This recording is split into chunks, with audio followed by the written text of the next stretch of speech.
Well, hello, once again. Thank you for joining us. March 20th. I should probably be saying the date. March 20th, 6:30 p.m. FSP task force meeting. We are missing a few, so I'm not sure where some of the others are, but hopefully they show up in a few minutes. So we will just keep moving along because we always feel all the time. So we are going to forge ahead. So in the agenda, we are going to talk about the balancing act. We'll talk about the guiding principles, the town hall that's coming up, and then whatever time you guys have to recommendations and how you want to make changes or edits to your spreadsheets and whatnot. Sound good? All right, got to see thumbs up. I like it. Balancing act. So, I was talking about this a minute ago, for those of you who weren't in the room, and I'll, get there, but I got an email from, Rob. Surprisingly, he had a chance to look at what I sent out, and he still wants it more on the expenditure side, wants things more program focused. And my initial discussion with him was using the service level budgeting example. Our service level budgeting programs, welcome. Talking about balancing act. Service level budgeting programs, we have 100. And then just under the enhanced, we have 47. If we only looked at the enhanced, that's only getting us like $2.3 million out of a $33 million budget. So that's not a lot of money either, just looking at it that way. So in a little bit of conversation we had a minute ago, I think if we agree to make changes to what's there, I know you guys have had a chance to look at what's there, but if we agree we should make changes on the expenditure side, not the revenue side, unless there's something you haven't mentioned. Then I think my suggestion is we can look at the service level budgeting list of programs, and then talk about what areas we think we should pose to the residents as possible programs to cut. Like we need to identify maybe 8, 10, 12, whatever. Right now we have 10 first level, what is it called? Categories. So we have 10 categories and some subcategories under that right now. So I would want to stick, I think 10 is a lot already, so I not want to really probably go higher than that. But maybe 8 to 10 categories of programs that would be things that the residents should weigh in on. And then we can come up with whatever scenarios underneath those. To like, for instance, one of the things I have on here is the ball field. It's $100,000 lease with the Bastier ball field. And so either we continue to lease that for the 100, I guess it's more, what, 110, but anyway, yeah, it's 110, but anyway, do we continue to lease that, or do we just say no, 0, and we save $100,000, right? And it's just an all or nothing type thing. That could be a scenario, just to give you an example. So I guess I'll stop talking, and some of you have heard this a couple times, maybe you can chime in and add your thoughts to what I'm saying. Just a clarifying question, would that be for 2 years only, or is that for longer? 2 years, yeah. For 2 years. Mhm. So I agree with the 10. The thing that we discussed that I shared by email is that a yes or no element where we have a clear option of what do I think the important part is what do I get if I say yes, what do I get if I say no? And so, for instance, I see in the general fund, I can see wage and benefit 700K. There's no way for me to assess as a user if I reduce it to 650 or I bump it up to 750. What do I get? What do I not get? Mm-hmm. So I would strongly recommend we remove all of those lines and only keep stuff where we have an impact or an understanding of the impact. One of those exceptions, for example, that I saw in the list was for the climate action plan. There is a operational expenditure envelope for the program. There, I know that it's going to be, I have more money to spend or I have less money to spend if I expand or restrict this. Mm-hmm. And therefore, I'm okay with having a plus or minus in that case because I have an idea of what that change could do. But going back to for environmental services, plus or minus for climate plan, for climate action plan operations, sure. Plus or minus for wages and benefits, hey, what are we gonna do? Just pay that person less moving forward? But also, it doesn't really tell me, is that impacting an FTE? Are we splitting into two part-times? It doesn't tell me anything, so I would recommend against having that. And just so you know, in the programs, when I open up that spreadsheet, the programs list the full cost, meaning adding in the personnel costs, so the cost, so in this case, the full cost of CAP, because this is really all CAP, it says environmental services, that's overlying program, but it is all climate action. And so wages are for the one person for 2 years, and that is for work, the 250, so the whole program is $580,000 for climate action. So Rob would expect to see climate action costs us $580,000, which includes one FTE. Do we increase, our work in that area? And, again, we could say, do we increase our spending from 250 to another amount, whatever, but so let me just show you here. It's a little restrictive. So here's where I'm building it. And here, if you look at environmental services, so I can add, here's my category, and I can have subcategories.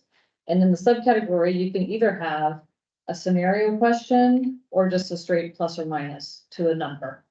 So that's it.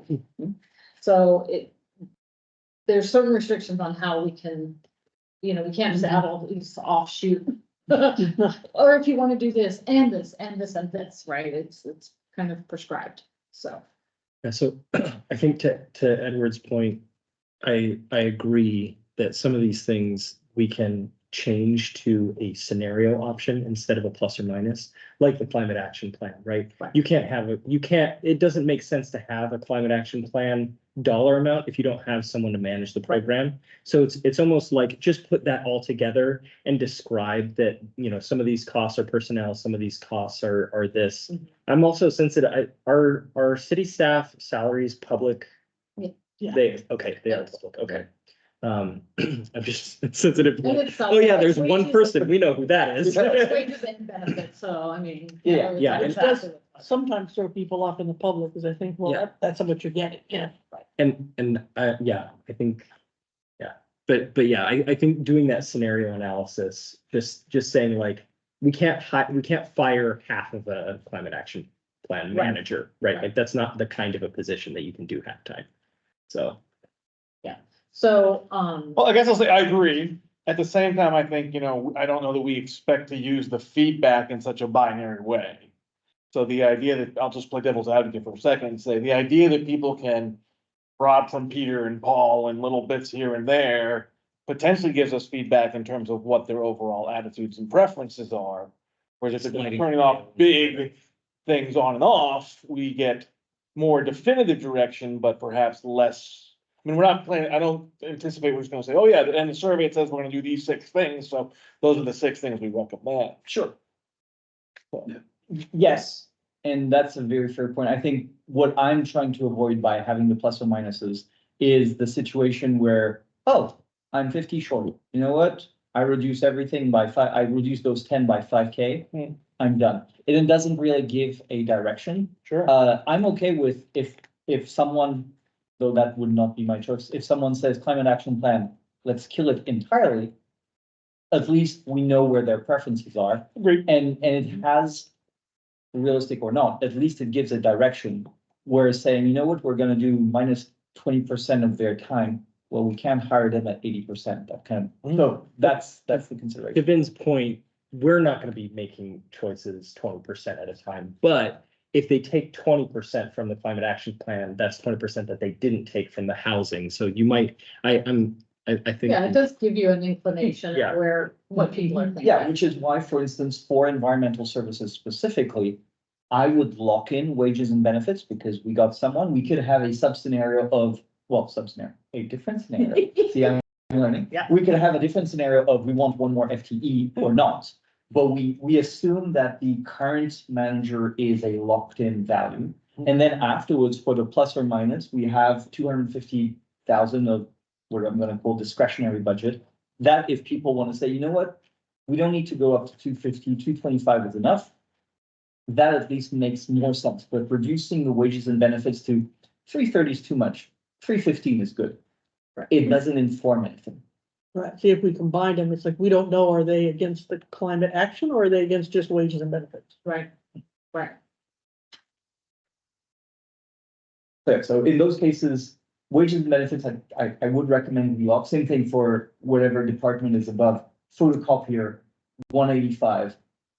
Who can say, no, you know what, you're thinking too much, we need 160. I agree, but the other thing to remember though, if somebody, I think Vin, you said it, if somebody doesn't wanna do the climate action program. And we have it split out, then they can't get rid of that other salary cost. No, but if they say, well, the manager is gonna have to operate on a $0 budget, it still sends a pretty strong signal of they're minimizing whatever they can and effectively killing it. You know, Melinda, looking at and just like clicking buttons, I think that the way that you've got it is great. Like, I think that we could go back and forth and try to get the perfect thing, but And like, here's the thing, I know Rob has his ideas, but ultimately, and this is meant to help us, but it's really meant to help you guys in doing your work, and coming up with proposals, so. If you guys can work with what's there, that's great. If we need to make changes and we agree how to do that, that's great too. I can't. It's hard to commingle things, right? So. I think it's a great data point. Yeah.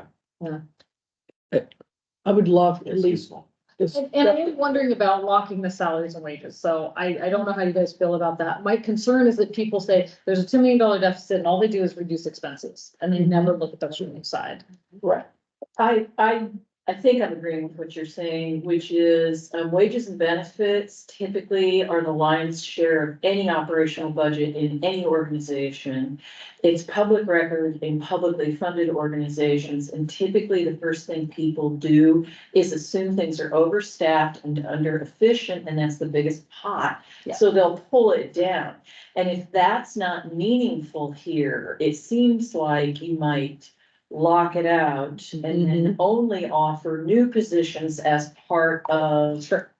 a project proposal. Yeah, I mean, we've been told that city staff is currently at full capacity. Beyond is what I think. Right, so I don't think, again, I'm I speaking think for the only myself, option that I would I say, wouldn't say my first choice, we would go and Housing and recommend human a whole bunch services. of bodies. because I don't those think so, are. it'd be fair to say in the balance, I say, Like, they're we not don't part of the anticipate there's a lot of savings savings to be done in Climate it. action plan, Right. climate action manager, Yeah. I think that I would probably have a scenario to say like, hey, this was a priority of the city council. They made a choice. But if you want to give feedback that you don't want to see any climate related, anything FTE or programs, I think that should be an option. But no, for Parks and Rec and for, the city manager's office, like, I don't think that gathering feedback from the community about how many accountants we need is gonna be valuable. Or what they should be paid. Right. but so the something like we're legally required to have. I agree with all the, what Holly mentioned. I think, if there's any attrition, that can be maybe optional and offer up, but like, we're already running as a thin and lean staff as it is. It's not gonna be as productive, right? Question though, on wages and benefit in the budget, are they building COLA adjustment to those Yes, already? Yeah. And what are they? it's 4%, 4.5%, depends, but the COLAs that are given are based on the CPI. So we try to guesstimate what that, I mean, this was done before I was here, but it was for 23 to 24 was 4.5%, and it was built into the budget.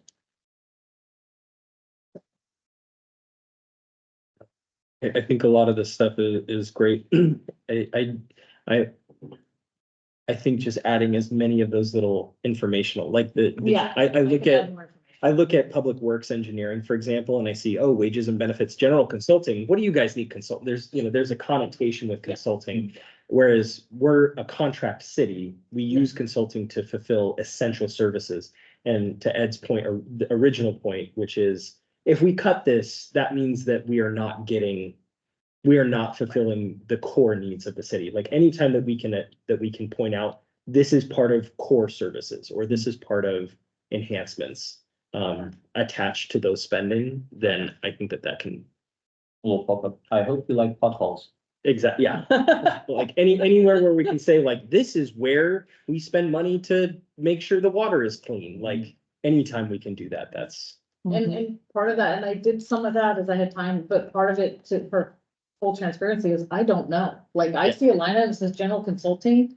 Unless I dig and I try to figure out, well, who's this vendor and what are they doing? I was working on Saturday. There was no one here for me to ask. Like, what is this? What are you using this money for? And sometimes it's like this. So they might have only spent a small amount, but a big amount's coming because the project's picking up, you know? Yeah. So it was very hard for me to try to come up with some of that. So, Yeah.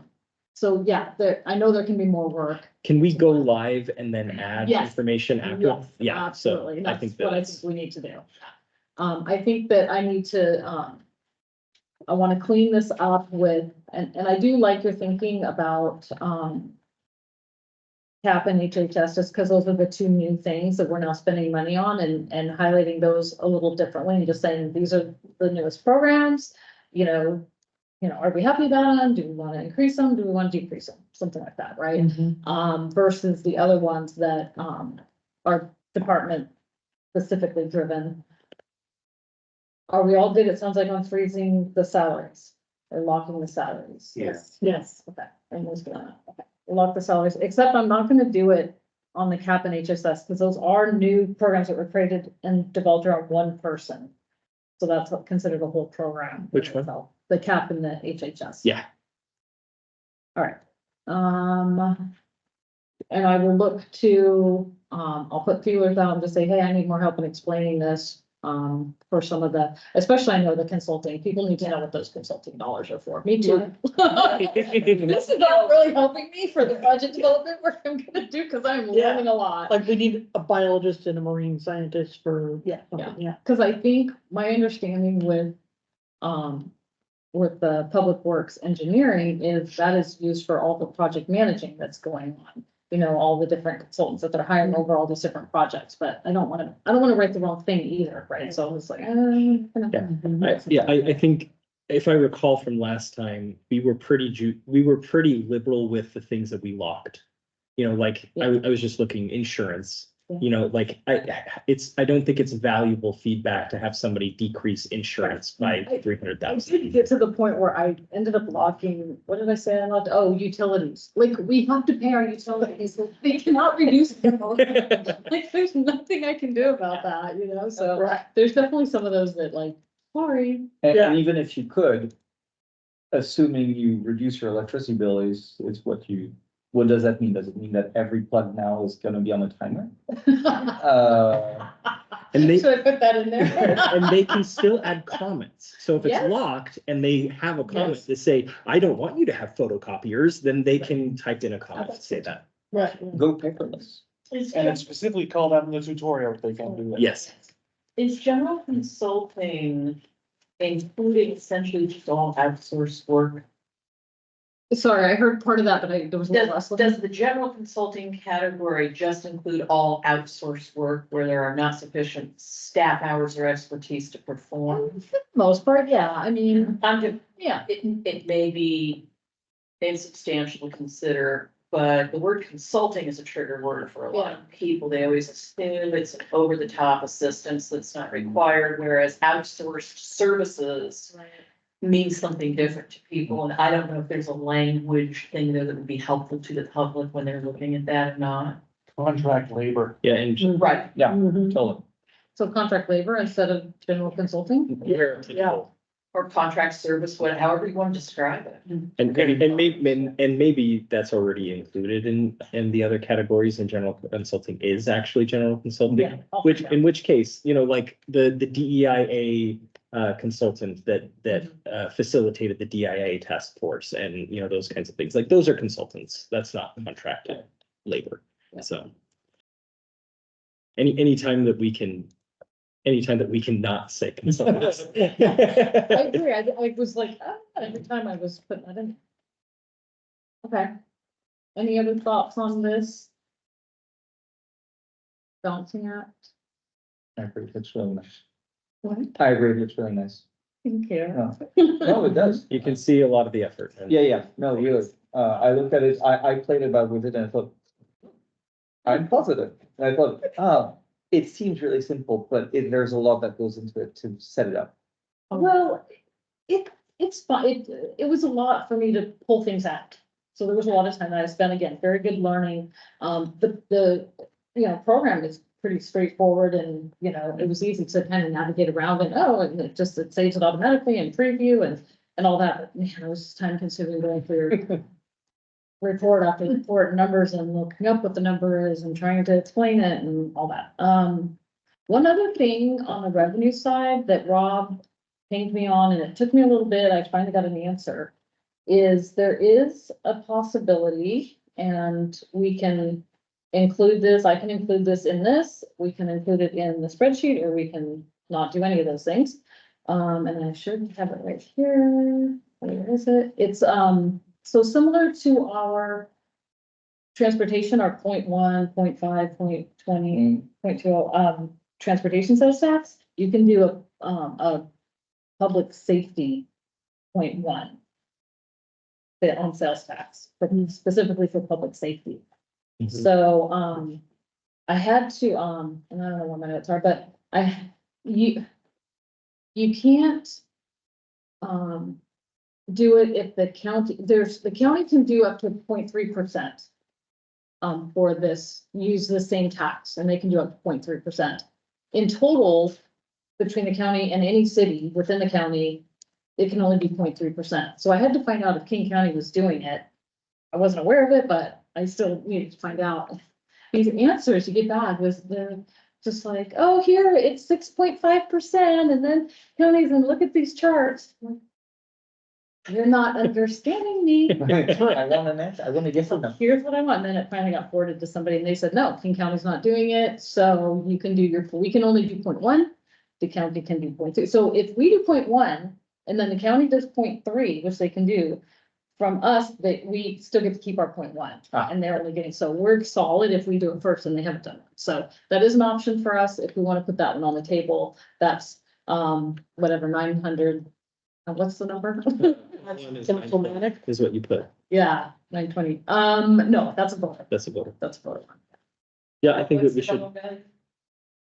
920 over the biennium. I think it's great to put that because that gets us a little bit of again, gathering information. Right. If they check for transportation box, or do they check the public safety box? Right. And you probably had people who are very much pro one or the other, right? And Right. so, okay, I can add that. Is everybody good with me putting that in there as an option? Yeah. Okay. People like, do we want to do this before King County takes their full? Yeah. I just woke in a sleeping dog. Hey, there's a time we look collecting. Right, I mean, they're gonna. First come, first serve. They're gonna get around to it, I promise. Yeah, exactly. It's coming. Okay, cool. I think I have what I need. If there's anything that you didn't get a chance to tell me or you think of, just message me. I'm actually off on Friday. I'm not doing any work. Good for you. I can't do it. And I'm probably not doing any work on Saturday, so I'll have some time tomorrow and then Sunday. And my goal was to get this done this week. We'll see if I can get it done tomorrow. Yeah, just again, make it live and then just make more changes. I can add more eyes, more information as I find it and get it. I can definitely do that. So Thank you for all your effort on this. You've really done a lot. Yeah. it's been a little bit. Not gonna lie, but hey, great learning opportunity. So I walk away with a lot of knowledge. So that is a good thing. Yeah, I think it's a good idea, like you said, to just ask for a zip code at the beginning. Yeah, I changed that. Anyone notice that? I did Yeah, change that. Okay. Yeah, so it just asks for the zip code, so there's nothing about are you a resident, but we could still, we'll know, because since a lot of places have multiple zip codes, but we Right. don't, so we just have one and we can tell if they were. Well, and if they're a business owner, Yeah. if they identify with, Kenmore rather than more of their home, then they can put that one, So, yeah, I was able to make that change. I made the plus and minus change, so hopefully not, were you the one to mention that, the plus and minus on the phone? Who mentioned? Oh, yeah, it's on the mobile device. I didn't know if that was something that's the public or not, so I just wanted to bring it up. Yeah, he looked at that and said for me to change it, so I changed it to text, I wrote minus, and put in parentheses the minus, so I don't know how that's gonna come through, but Yeah, hopefully it's better, yeah, I just didn't know all the formats and it was. so, I think I've made all the little tweaks that you guys have sent me to make, so. Anyway, if there's anything else, feel free to message me either on the group chat or directly to me. All right, thanks, everybody. Only a little bit behind. Guiding principles. Yay, can I pass it over to you, Holly, Yeah, sure. I had sent on my edits, what we talked about the last time, and I think we spent quite a bit of time with it. And thank you, Katrina, for getting it in the right place and for sort of sorting out Mike's comments. I think one of the things I thought was that we could look at what I wrote and see if these other comments that are highlighted are already generally included there. And whether or not we need to wordsmith any further, is there any key concept that isn't here? Or anything that I wrote that isn't right?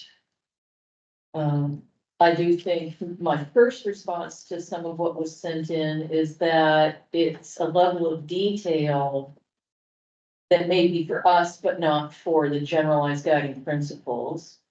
But I did like, Katrina made a suggestion that we refer back to an existing document that does all the work for us on the equity framework tool. So just any thoughts, and my thinking is we could do this pretty fast. Maybe we just take a couple minutes to read through and then we can start throwing out their thoughts.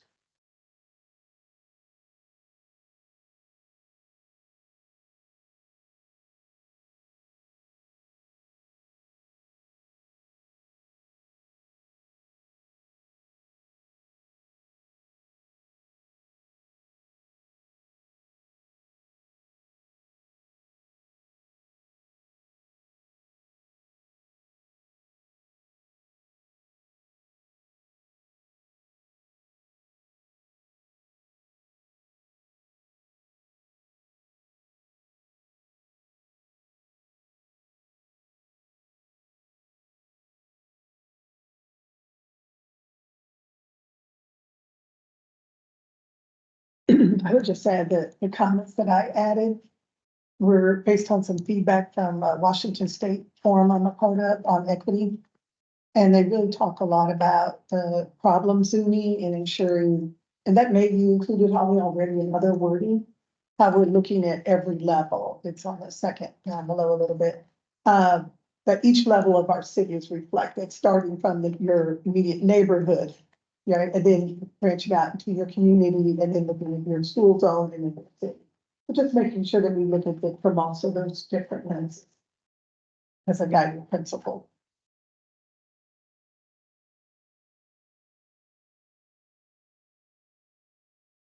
And then the other comment was earlier in the first one.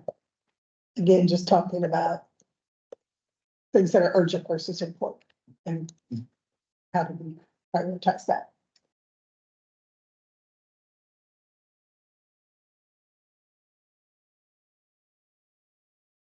So your 2 points are really looking at urgent versus important. And then it was about all levels of, could you encapsulate that one more time? Yeah, it's the technical term is problem zooming, but it's all about each layer of our city being reflected. Being our neighborhood, our community, school, and then city. So looking at it as a layering of it when we're looking at opportunities and problems. So for example, maybe it's not a problem in my community, but it's a problem in the school district. Maybe it's not a problem in your community, but it's a problem in the city. So just, again, looking at it in different ways versus a broad stroke of the whole city all the time.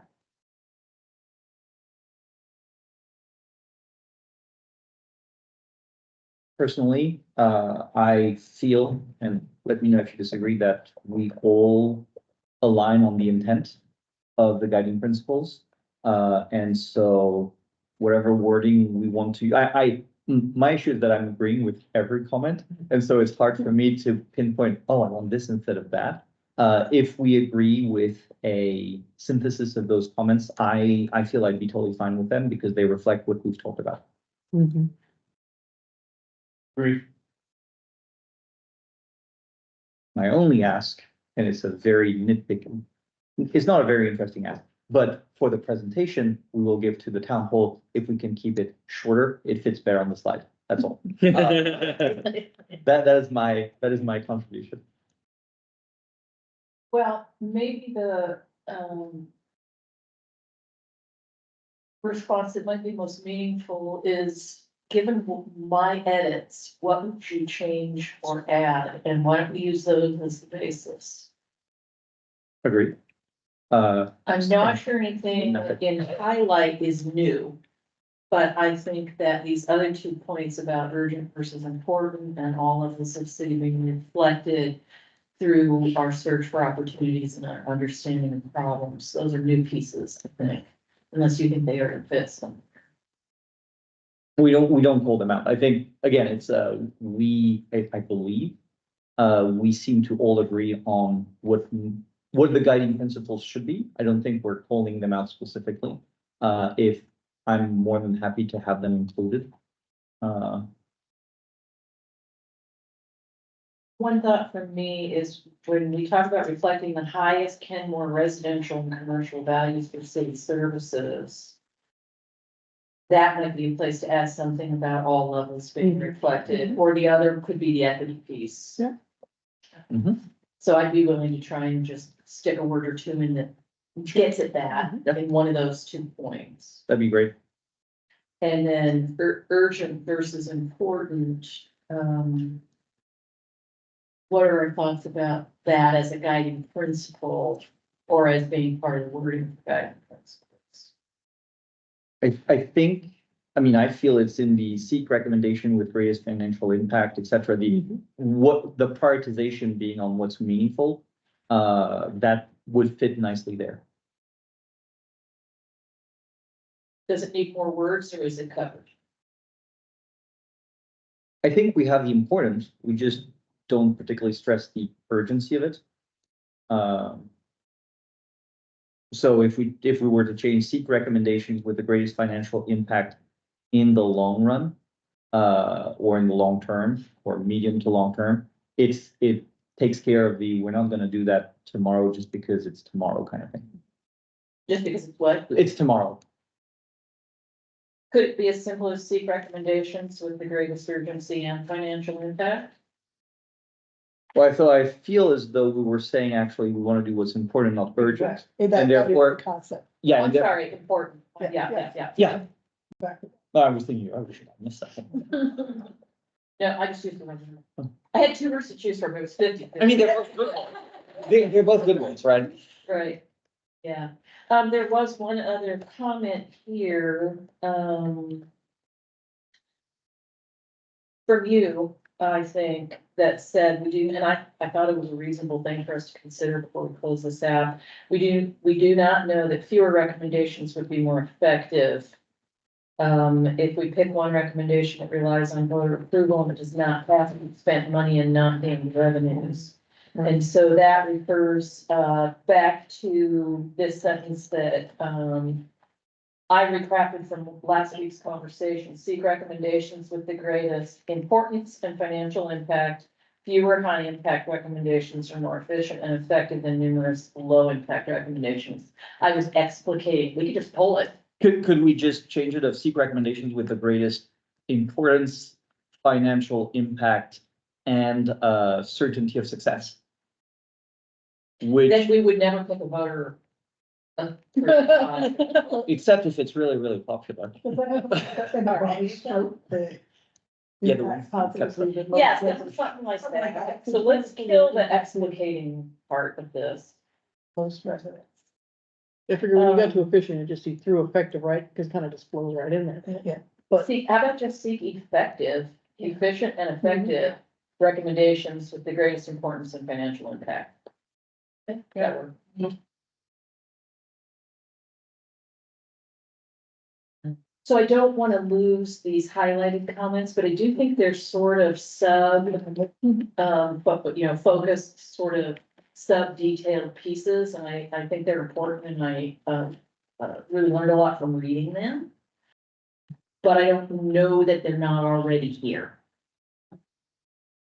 I think to me, it seems like it's information to be thinking about as you're talking about crafting the spreadsheet. You know, not necessarily the higher level guiding principles, but just additional informational things to be thinking about as you're discussing options. A lot of good context. when Yes. Answering questions like, Yeah. how did you make that decision? Yes. Well, let us tell you about it. Part of the process is. But from a point of view of finishing the guiding principles, yeah, I think they ought to go away. They're not part of the guiding principle document. The only other thing I would say, and then I'm good to move forward if you all are, is, when we refer to other tools or documents, that's not good. I mean, that would not work well for the public that's not familiar with those. So I wonder if in the guiding principles, we don't refer to service level budgeting, we don't refer to the equity framework tool, because that might not be understood, by the public who will be reading that. We know they're supporting documents to these general statements of principle. Would you agree or disagree with that? Who would be the audience? The Well, audience. how we had confirmed last week that this is a combination internal and public facing. Okay. Yep. I would respectfully disagree. Okay. And then I think that showing that we are doing our work in the context of the existing work in other groups, be it the equity framework group or any other group in the city, we have a part to play with all those other players. But if I would agree in that case, however, I would want to make sure that we call out, it shouldn't be with other supporting documents. It would be, if we mention other supported documents, we call out every single one of them and we put a link so they can refer back to them. It shouldn't be, hey, there's other stuff, which you don't have to know, just know there's other stuff. There's other stuff and these are there. If you want to look at them, look at them. If you don't want to, totally fine. Yeah, like if this gets posted on the city website, I'm sure That's what I mean. it's already on there. If it's going to be posted there, that's great. Yeah, they Yeah. can just, I think it should be posted. I was just assuming these for public consumption would be just part of our presentation, but. Well, I think we should be both. So there will be, and that's why I said, hey, let's keep it short for the slide. Actually in the slide, that I will submit to the broader audience, I put a little asterisk saying, hey, longer version available on the FSP website. You want to see exactly what the wording is, exactly supportive documents, you can. This is the highlight view for the presentation, but the view that's fully available to you while you're doing your balancing act, while you're doing something else, you'll get the long form if you're interested. So that all makes good sense to me. I appreciate your respectful disagreement. I respectfully agree with your disagreement. So I'll polish this up and send it back out.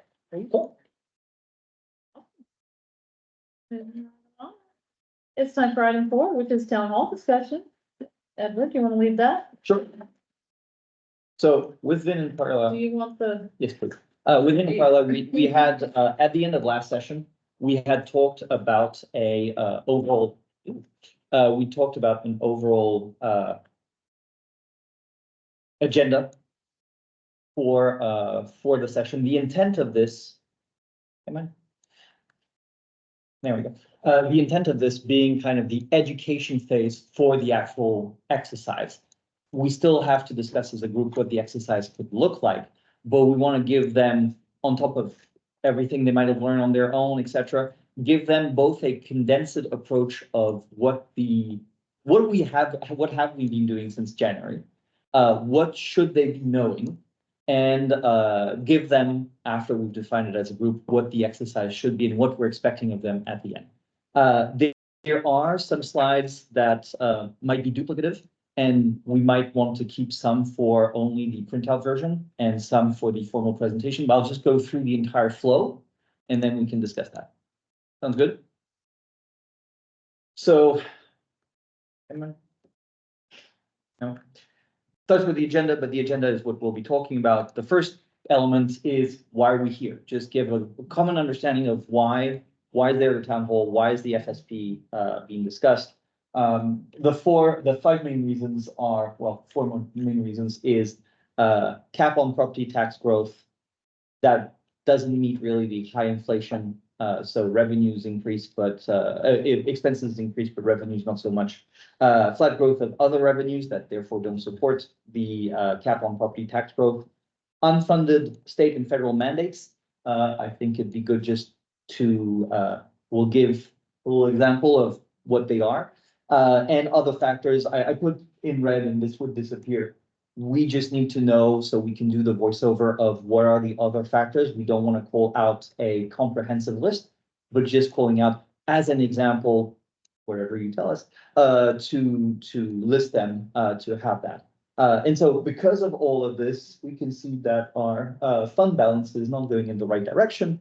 And therefore we need to help change that and address how we change that. The task force mission is therefore to improve Kenmore Finance and advise on how to improve the task force finance. Thanks, Generate AI, for the Heron doing Mission Impossible step. And we just need to align also, I put in red, I believe it's roughly $1 million a year, or a few $100,000 a year that need to be turned from expenditures to revenue or a mix thereof. And to prevent a structural deficit and we need to agree on how many years do we plan this plan to support Kenmore city finances. To do that, there's a mix of both city staff inputs and resident inputs, and want to highlight really the importance of the town hall is not only educational, but really we need to hear from you. So go crazy with your ideas. City staff input was, of course, the education that you gave us for what are the city finances in the different departments, but as well the departmental suggestions. I want to highlight the fact that the departments have been instrumental in proactively suggesting this is how we can improve the financial situation overall. And of course, they know their departments expenditures and revenues best. From the resident inputs perspective, the town hall is more on the strategic side. We will only have an hour and a half. We can go into details of 0.1253 is probably a good tax rate for tax X. But we also want more detailed suggestion going through the balancing act. And all of those four inputs are then crammed together by this group here, provide the synthesis, which will therefore be a 2024 recommendation and report, which hopefully factors in all of those different elements. The one which is probably duplicative, but it could be nice as a printout is to explain just the different dates. And I realize that it definitely needs to be a printout because the color doesn't work really well on the screen. But explaining that we had an upfront learning phase and then we are deep during the town hall in the recommendation phase. And this is where we are coming up with ideas, including the town hall that culminates in May 1st, where Rob will be presenting it to the city council. In terms of what we're talking about, and I promise there's only 7 more slides. The city budget allocation that we're talking about is not the entire city budget, but really wanted to highlight the fact that we're mainly talking about the general fund, which is everything that doesn't fall into the right, and the street fund, and we can explain orally that there's a fungibility aspect to it. That's why we're talking about the street fund and not strategic opportunities, ARPA, strategic reserves, etc. To explain that we're only talking about 35 million instead of 87 million. The part that we actually discussed and maybe we want to break out is have an understanding of expenditures versus revenues. I kind of like, this is personal, I kind of like having both side by side so we can understand what the major blocks are. But of course, we're only using half the slide on each. So the 1% in city council, the smaller, well, you can't see it here, but the smaller bottom right aspect of expenditures for people who aren't in the first row, it's gonna be hard for them to figure it out. So I think a printout might be beneficial. But just give an idea of essentially, sure, if you want to address the miscellaneous function, you can. That's not gonna save the budget. My favorite slide. Thank you. I like the block graph. With that said, what are we actually able to address? A lot in the general fund and the street fund are, well, we're kind of stuck with them. Because 56% are core, and that is, do you want potholes? Obviously not. So we can't touch that, can't touch police, can't touch courts, can't touch emergency management. The remaining 36% of really basic, do you want to have parks that are completely swamped with blackberries and you can't use the park? Obviously not. Employee training, do you want an untrained city staff? Probably not either. The only remaining part that we can address is the 8% of enhanced, which is the most visible part of City Hall, and also probably the one that most people appreciate. But that's effectively what we're talking about. If you want to address what we can address, realistically, we're only talking about 8% of the total budget. The one that I definitely need to work more on is the focus on compact cities, and wanted to explain that the city already has done the exercise of understanding is the need we have much bigger than the supportive needs we would have to do, in which case, let's do it in-house because the supportive needs, training, or those kind of things are incremental, we can manage them. And we do that for engineering, for finance, for public works, etc., all the parts to the right. And that's good because we can right-size the services. That's what we can fine-tune. We can, but we also need it to be already quite a critical mass. So it necessarily will be big to begin with, and it can be that small, or else we would have to contract it. But it also needs to include supportive services. So you can't cut it to the bone, or else the department doesn't work. On the other side, if your supportive needs vastly outweigh the actual need of the city, then you need to contract it out, and it's what we're doing for police, IT, construction management, and other aspects. There, we are already making it as efficient as possible because we don't have to pay police insurance, we don't have to pay police training, etc. But that means we have very little wiggle room in terms of what can be done. To close out, yeah. Well, just a question, maybe you tell me if I'm off base. Were you asking, like, do we want to say this and say, like, this is out of scope? We've already done the. No, I think, I mean, I, for one, I'm definitely not an expert now, but I'm more familiar with contract cities, and I think it's an important element to consider of, do we need, let's say someone says do we need as much police? We're a super safe city. Well, we can't really do that. Or can we do less with engineering? Well, we could, but you're still stuck with the core competencies of the engineering department that we must do in-house because we're not subcontracting. It's not to say that we're not open to somebody with ideas about these things. We're just explaining the same limitations that were explaining to us. So, the final thing was just an opening of, hey, here are some elements we're considering, but this is not educational. This is not us telling you what's going to happen, but these are just things that we want to hear from you. It's only fair you hear from us. We've considered maybe moving civil engineering to transportation only, moving streetlights to LED lights, reduce number of public events, bring landscape maintenance in-house when possible, reevaluate potentially city insurance provider, though personally, I think we all agree that maybe not so much. And for those, I'm totally open to changing them. I just picked Jeff's file, I'm for Jeff under the bus. And I use the highest level budget items that we discussed. I like the some are small, some are bigger, some are, it kind of touches everyone. Yeah, but I still went with the ones that were the biggest and not the, we can save massively on the posted budget that you guys spend.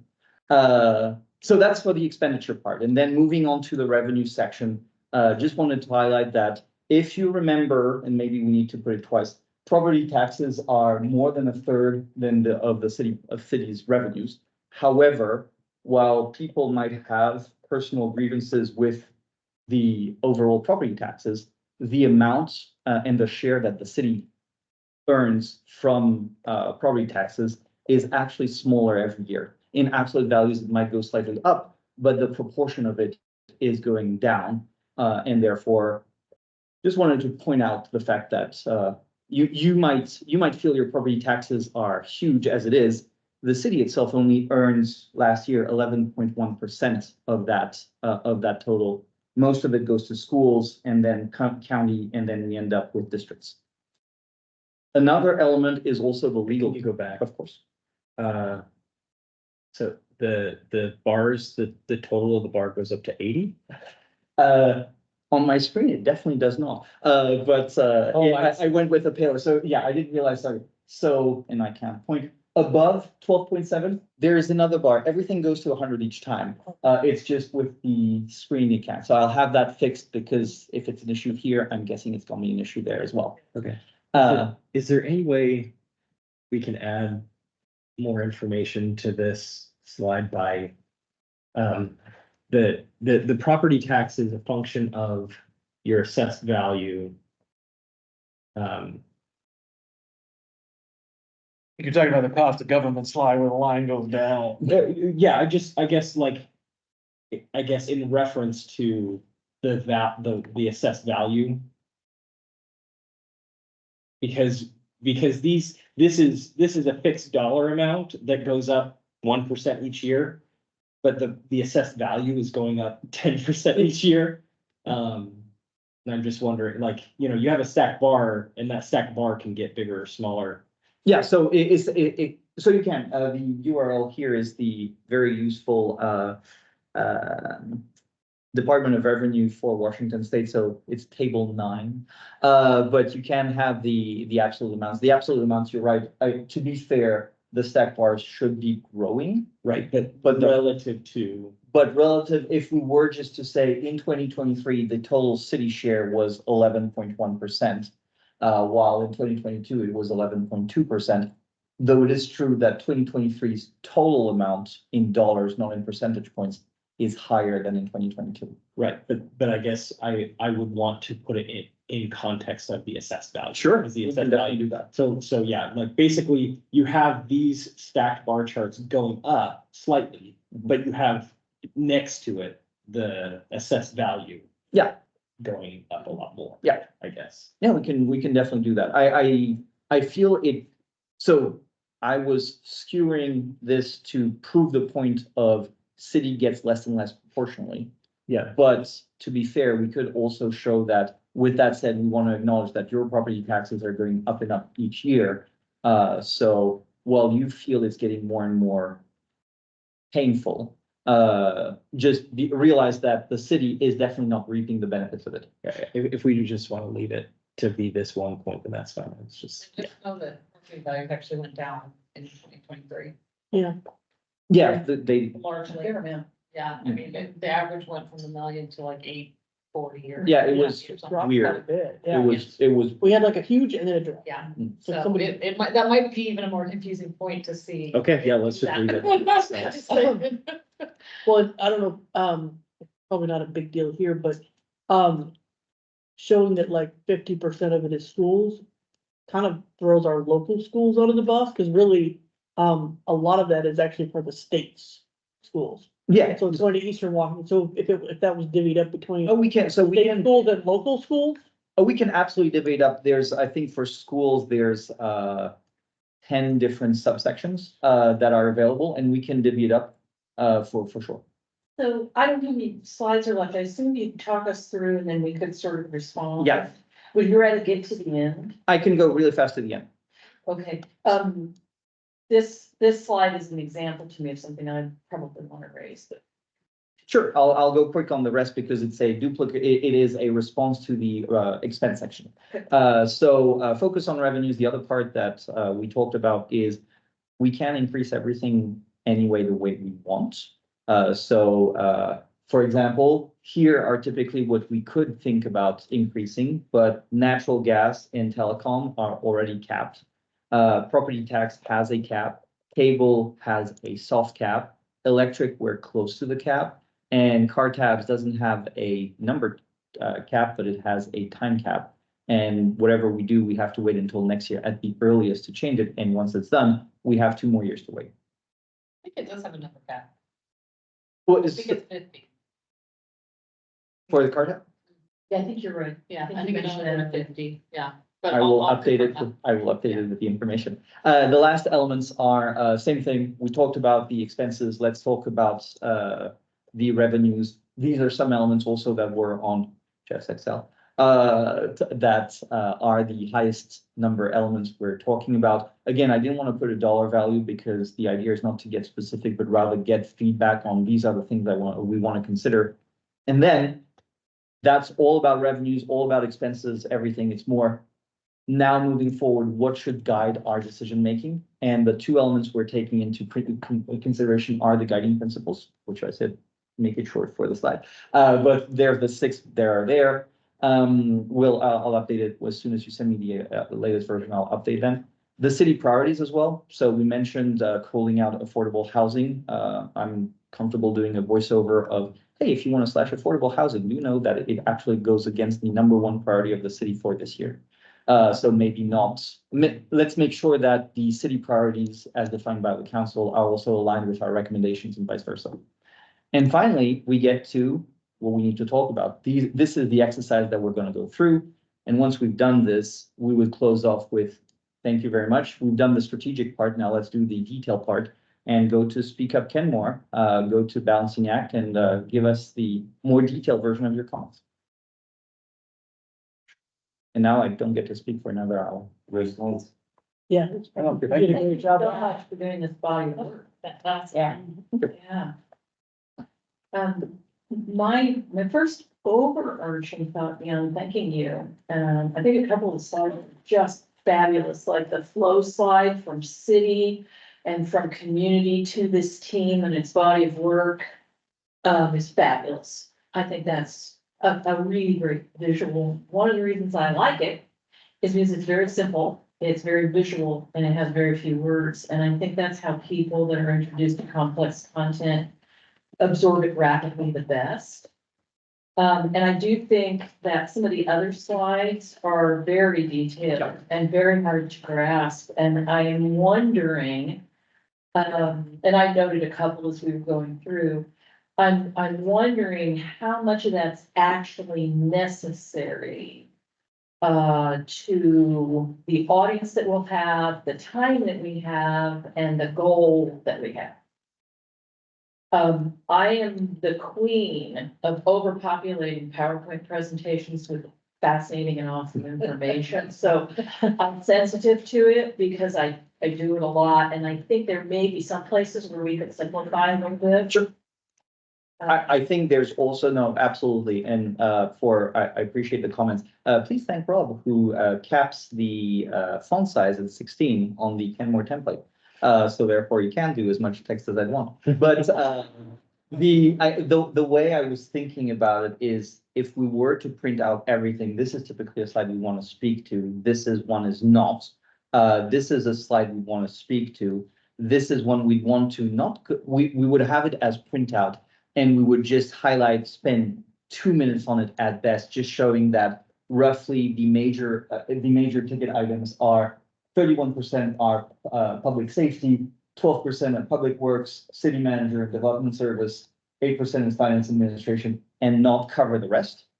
But you don't see where. Yeah, I mean, another way, just to give an example, is general fund breakdown could be top 3 expenditures, top 3 revenues, everything else below. Sure. And go to this link and you can see it all break out. Yeah, no, Or use the detail as the appendix. Yeah, and have that as a Strip down printout. Slide right here. Yeah. Cause I like the expenditures on one side using the green font and color throughout. Anytime you talk about expenditures, and the blue, anytime you talk Yeah. about revenue, gives that continuity, but maybe saying, here's the top three.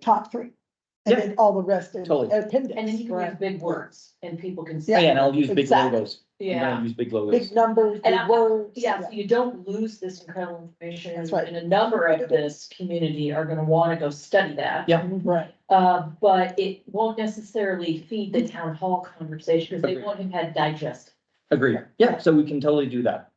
This I would probably want to talk about because that's kind of the important realization that, oh, I only have 8% I can actually think about. Maybe a talking point here, you did get to it at the very end, but it was a question I noted down is, for example, Ben brought this wonderful sheet last week that was about how we navigate a core service, which was the police. And so I wonder if there's a little just talking point here where you say, here's where we can really focus our attention, but we have not forgotten that there may be a core or a basic or two that some change could be made to that would benefit our charge. Yeah. Because then that'll tie back into, at the end,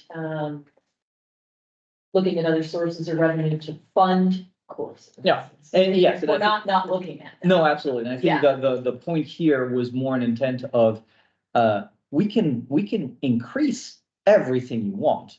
We don't have the latitude to decrease significant elements. So we can, when you want more Right. police, totally. You want less police, that might not be possible. Right, and that's the expenditure side, but I think if there's just that quick remark about how on the revenue side, we might be able to offset this. Sure, Right. which we actually put, here, the public, well, sorry. No, I know, but it's quite a few slides later. I was just wondering, if a quick remark at that. Oh, yeah, slide. absolutely, from a voiceover, Yeah. absolutely. Yeah, Yeah, keep minimal amounts on the slides and then use the voice. Just a general knowledge question, on that other slide of 11% and 12%, yeah, this slide. Why was it again that the percentages are decreasing, but obviously the dollar amount is larger? But why is it reflecting in that one again? Because schools, county and districts are growing faster than us. Ah, okay, So if you put all the bars like next to each other. And, so if schools is $10 and county is $5 and us, we're $2. Schools is growing to 11 to 12 to 13, and we're only growing from 2 to 2.1 to 2.3, like we're just not growing as fast. So if you add them all up, we'll do them as a percentage. Yeah, because we're only allowed 1%, but the whole pot of it is Yeah. like 1%. But, so we have enough new construction and, increases in the sense, but that we're actually are paying off less each year. oh, so I'm wondering if on this slide, which is one of the ones I noted possibly to simplify. If what we really want to communicate isn't as well served by this particular chart as something else. Yeah. Might be. I think what Jeff just said could be very meaningful to people, and what Katrina just said could be very meaningful to people, which is out of all the stuff that you pay for, this is the piece that the city actually gets, and here's why. Effectively removing all the other bars but the blue bars and then explaining more why. Yeah, but from my perspective, those bars are so close to each other, to look at visually, that I think there might be just a better way to communicate that. If I than- remove the other bars, the 12.7 versus 11.1 are gonna be much more separated and we'll see them visually much clearer. I think there's a way to do this, without the stacked bar chart, that would really communicate what I think the punch is, which is if you think of that huge pot of money that you have to give up every year, in taxation, that a And we whole can do a lot of line that's graph. coming here. We can do a line graph that effectively is gonna plateau in the wrong direction. But so I'll try and simplify it and send me your email suggestions. I think the next step, if we agree that this is a good core of information, the next question is, okay, so what do we do? What do we have them do? Yes. Dude, I wanna go there. Can we jump straight back to the mission at the beginning? The one thing I wanted to get on the mission Yeah, I'm was. just make sure we're done helping you with this. No, of course. The one thing I want to make sure we point out very clearly at the town hall is that we are not elected officials and we are not making these decisions. Our task is to provide recommendations to city council. And I think we can't make that clear enough, because I think if people somehow think that this group of unelected neighbors is somehow making these decisions, I think that puts us in a bad. Yeah, which is the second line bolded, FSP's objective is to provide recommendations to the city manager and finance director on the best way to improve the finances. From 10 more residents or something, We are not elected Well, officials. We And- will and not be changing. the rules. Nobody's actually told us we have to fix this much per year and the lines need to cross out. No, and so it was more just to give hey, so you have a ballpark idea of what we're talking about. are we talking about, we need 10 million to move from revenue to expenses, or do we need $10,000 to move from revenue to expenses every year? Yeah, it almost seems like we could take out the middle part. Basically, we're providing a recommendation. You could do a really easy version that's who, what, and how. You could have who, a group of lay people, non-elected lay people selected by the city. What, to do X, Y, and Z, how? Through through education by city, input from the community and their own work. I love it. It's very A-team. I love it. That might just chop that up in a way that. Yeah. that'll be But easier to keep the figure out. graphic. Yeah, keep the. Oh, yeah. Well, I'm gonna make the heron barracuda if we're doing it A-team wise. You need Murdoch. Well, I'm the right age. We can get where, yeah. Is slide 10 one we already talked about? I think it might be. No. Okay, Yeah, it's, my thought on this slide is you could almost dump it. Yeah.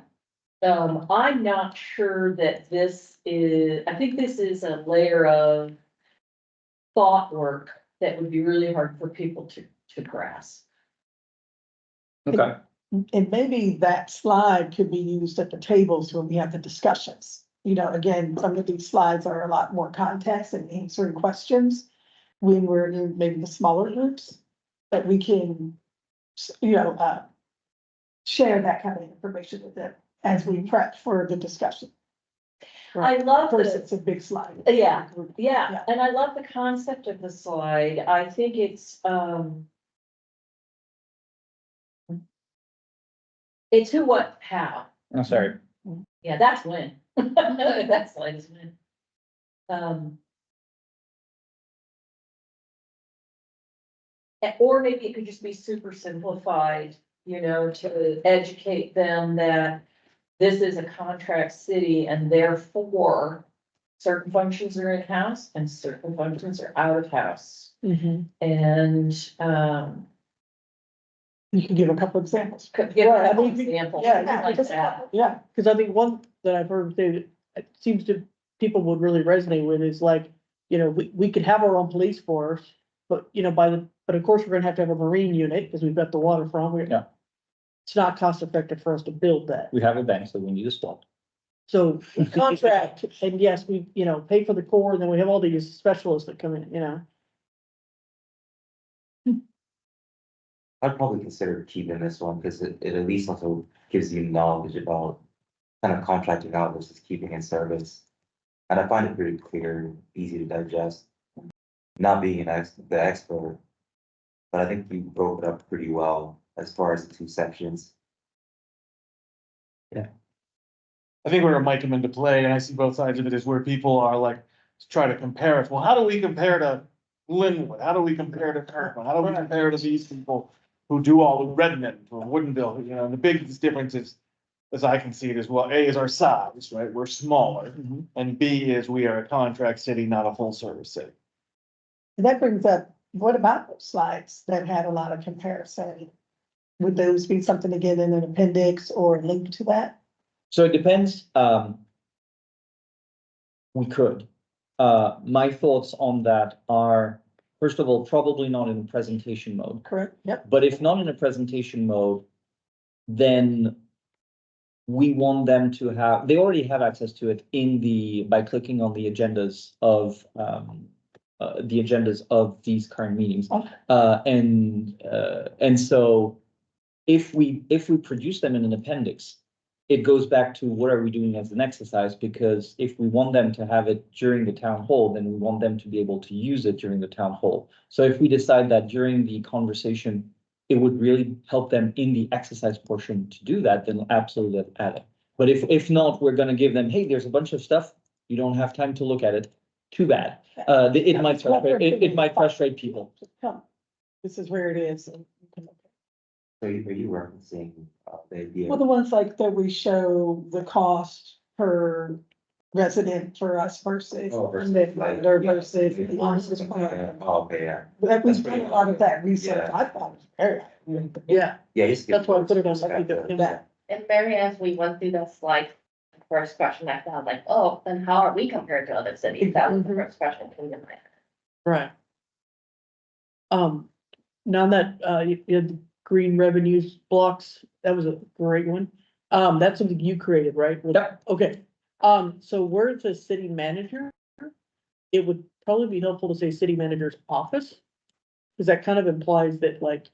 he You're all knows making that big much. bucks. Yeah, okay. It's worth every penny. Well, you know, then I could just see people going. He's not here today, you don't have to say Fair that. and air conditioning, you know, because that's what Lake Forest Park is. Yeah, yeah. Yeah, no, I joke, you're correct. Okay.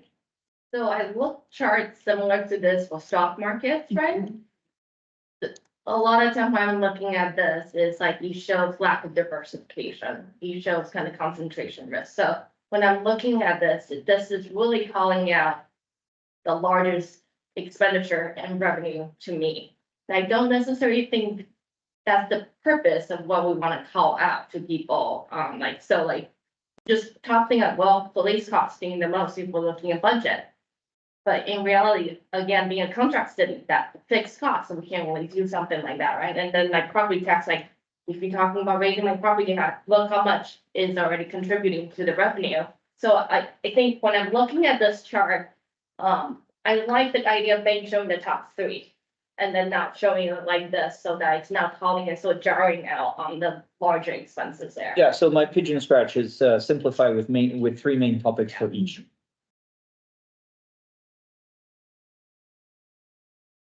What? Oh, I was looking at the HR, if that was what was original. It's HR, comma, so there's something else. Please refer to all details to Melinda's presentation. So another thing I think I noted somewhere in here, I can't tell you which slide, is something you referred to by the end and not the biennium, and I'm wondering if we want to stick to one or the other. Yeah, and I don't know where it was. I think in that title. I think it's in the slide in this title. Biennium is here. I think you used a number for an annual, is what I'm saying. It's saying being consistent. Yeah, I'm happy to, I just think somewhere in here, and maybe it was in something else we did tonight, but it was tonight. There was somewhere where we referred to something by its annual, not its biennial. Was it the property tax? We could go look. It was somewhere. I mean, by definition, yes, I'm all for moving the biennium by having it and talking about this in annual. Just for consistency, because I think every other number I use is annual. The just a consideration, the balancing act tool is biennial. Okay. But that's okay, because that's more detailed and we give them the more detailed version for balancing act, and here it's more just, we don't want them to put dollar values anyway, we just want them to say, hey, I think we should do more by doing this. I guess my question would be more than for Melinda, which is there a city preference for whether we talk to the public on the biennium calendar or whether we break apart to the annual, and would that create confusion around the transparency of budget talks and so forth? Yeah, it could. I mean, I think that because we are, because we're doing this balancing act on a 2-year budget and we're looking at, potentially 6 years, right? This is what we wanted to do, is like go out 6 years, which is 3 biennia. So we're looking at it in the biennia format. So I think if we just stick to that, if we start going into, annualizing things, then that's gonna confuse people. Especially because Rob's really concerned because these numbers are big and he doesn't want anyone to think, this could be annual salary at 300,000 or whatever, right? But they understand it's 2 years. In that case, I would call this out as annual. Yeah. Biannual. Yeah, I think what I'm hearing Melinda say is everything should be the 2-year Yes. figures or and conversation. Yeah, Right. right. Okay. Speak in doubles. Speaking of, do some double speak on there. But that means I would have to, everything here needs to be doubled because roughly, I believe we're at. No, we're good, we're good. This Well, is buying, percentages would this be is the same, buying. right? I mean, do you need the dollars? Just a No. thought, I'm just saying, you have the percentages, do you need the dollar? No, I think the only reason why I thought, hey, maybe it's interesting to have is referencing this slide. If we give them a, hey, we need 300K, or let's say we need 2 million a year, and then all of a sudden they see, oh, the biggest budget is 10 million. Well, it's a big chunk we need, and therefore that 2% HR and that 1% miscellaneous are not gonna cut it.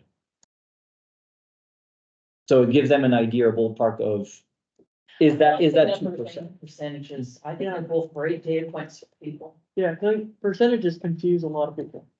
It could be a percentage of $5, but it's not, Yeah. it's a percentage of Of 10 million. 10 million, Yeah.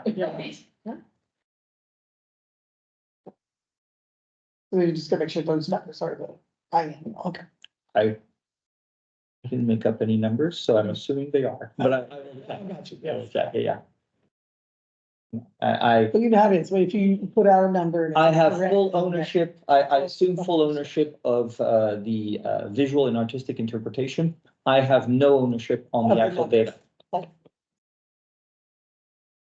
The only other thing that I wrote down was on slide 13, which I really like. I got confused a little bit between the ones with the locks and the ones without the locks. So I'm assuming the ones with the locks can't Yeah. go any higher. We're stuck. But the 6%, ones 6%. with boxes can. Yes, and the other ones we just don't have, there's not a clear number, or at least I did not have a clear number. For consistency, I would very much like to put the same boxes, gray boxes on property tax and car tabs. But I didn't have the number, and so if you give me the number, I will put it in. That's good, like, perhaps. Well, car tabs as a cap, but in this case, I'm just putting car tabs as, what is the current value? So, Yeah, the cap is 50. We're at 40 and the cap is 50. okay, so The confusion I had, it may only be me and no other soul on the planet, is, oh, we also have caps for electric and cable. I wonder why the locks aren't there.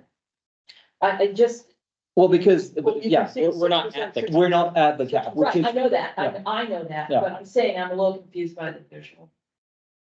I love The lock means. Yeah, I like this. I got it. Would you put a lockup at property tax then? well, no, because Because we could go to the voter. because we could go, well, we could go to the voter, and also we're allowed to go plus 1%. What I It's the could same put, as telecom, you could go to voter for that one too. well, so what I would do for property tax, if I was to put, if we decide it's 1%, I would do equal 1%, and I'd put a lock there. So, yeah.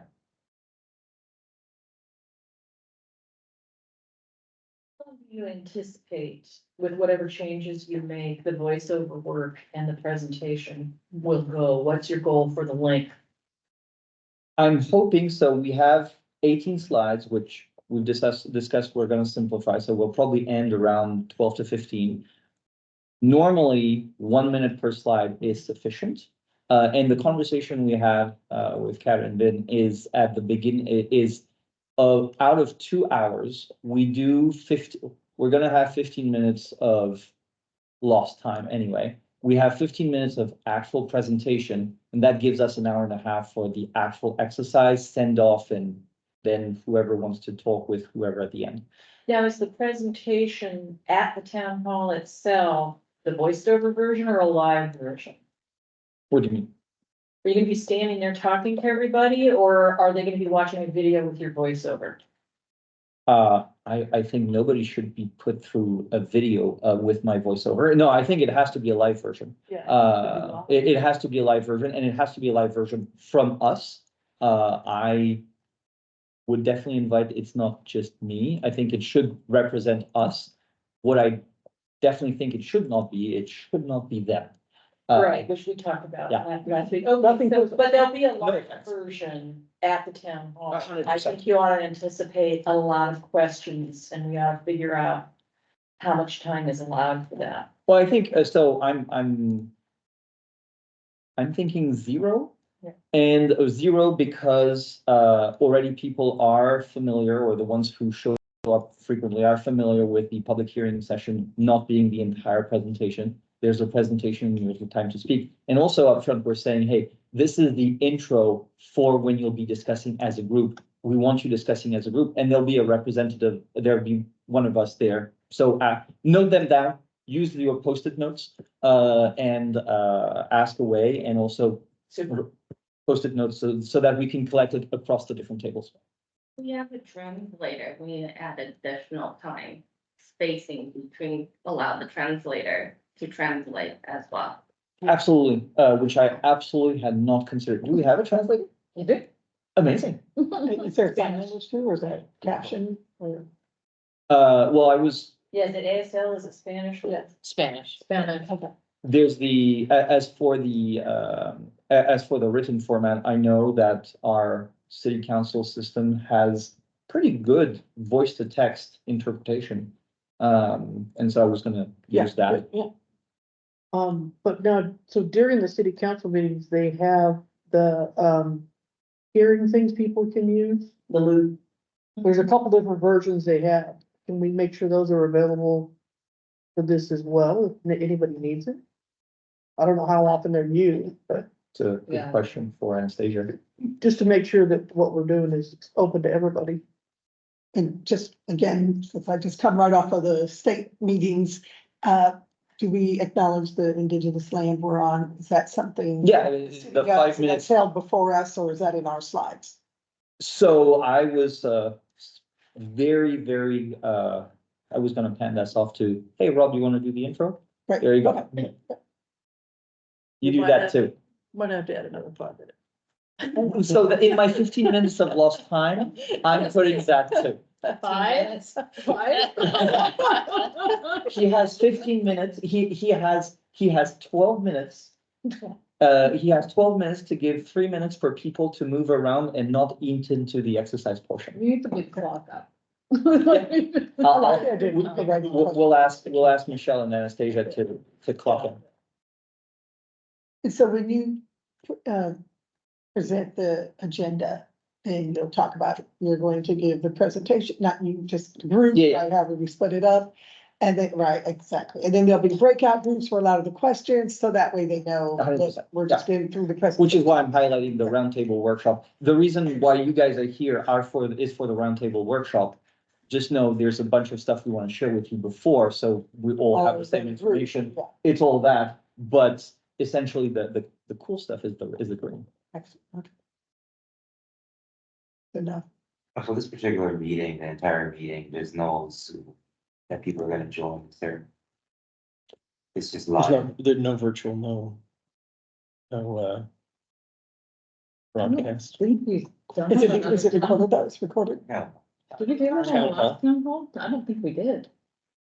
I don't think so. But I mean, we are leaving it open. I mean, if people do want to participate and put in their ideas, I mean, 24/7, they could use Speak Up Kenmore. Yeah. They can do the ballot. Yeah. I think I turned mine in at 11 o'clock last night. Okay, you know, I mean. So it's available at any time, you know. If it's like you were saying before, like we've got stay-at-home moms, who finally get kids to bed. You know, so we're able to get, I think, a broader audience than just who can show up at city. Hall. Yes.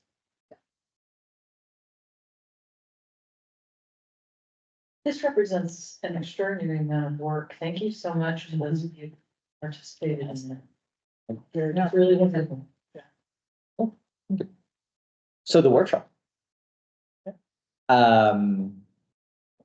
Based on our conversation, I feel as though what we want to get out from the town hall needs to be, as per this, it needs to be, oh, the colors really need to change, needs to be kind of complementary from the balancing act. And so we shouldn't want them to kind of finagle of, oh, we should do this and do that and not do that for the group discussion. Because we won't get to the dollar amounts. And so it will be hard to pinpoint hey, our table's got a budget that got us plus 58,000 positive. I feel, and then I'll shut up. I feel as though it's it would be more beneficial to have kind of major bucket items that not necessarily are quantified, but major bucket items of both revenues and expenses that each table comes up with, well, our table, we feel that it's worth investigating. Top five, maybe top 10 revenues, top 10 expenses. And then it's up to us to consolidate them, figure out what needs to put a dollar amount on them, and potentially update balancing act with those ideas, the ones that come most often. Are we gonna give them, based on your suggestion, the 5 to 10? Or No, but we want them to, we want each table to come up with 5 or 10 What, like they're gonna be, out of That's everything. a change, it's not necessarily a bad one, but it's just a change from the last time they talked. I think we were talking about being a listening tour rather than having a structure and goals for the work at the table. So I just wanted to open that up and Okay. make sure we all sort out what the best course of action is.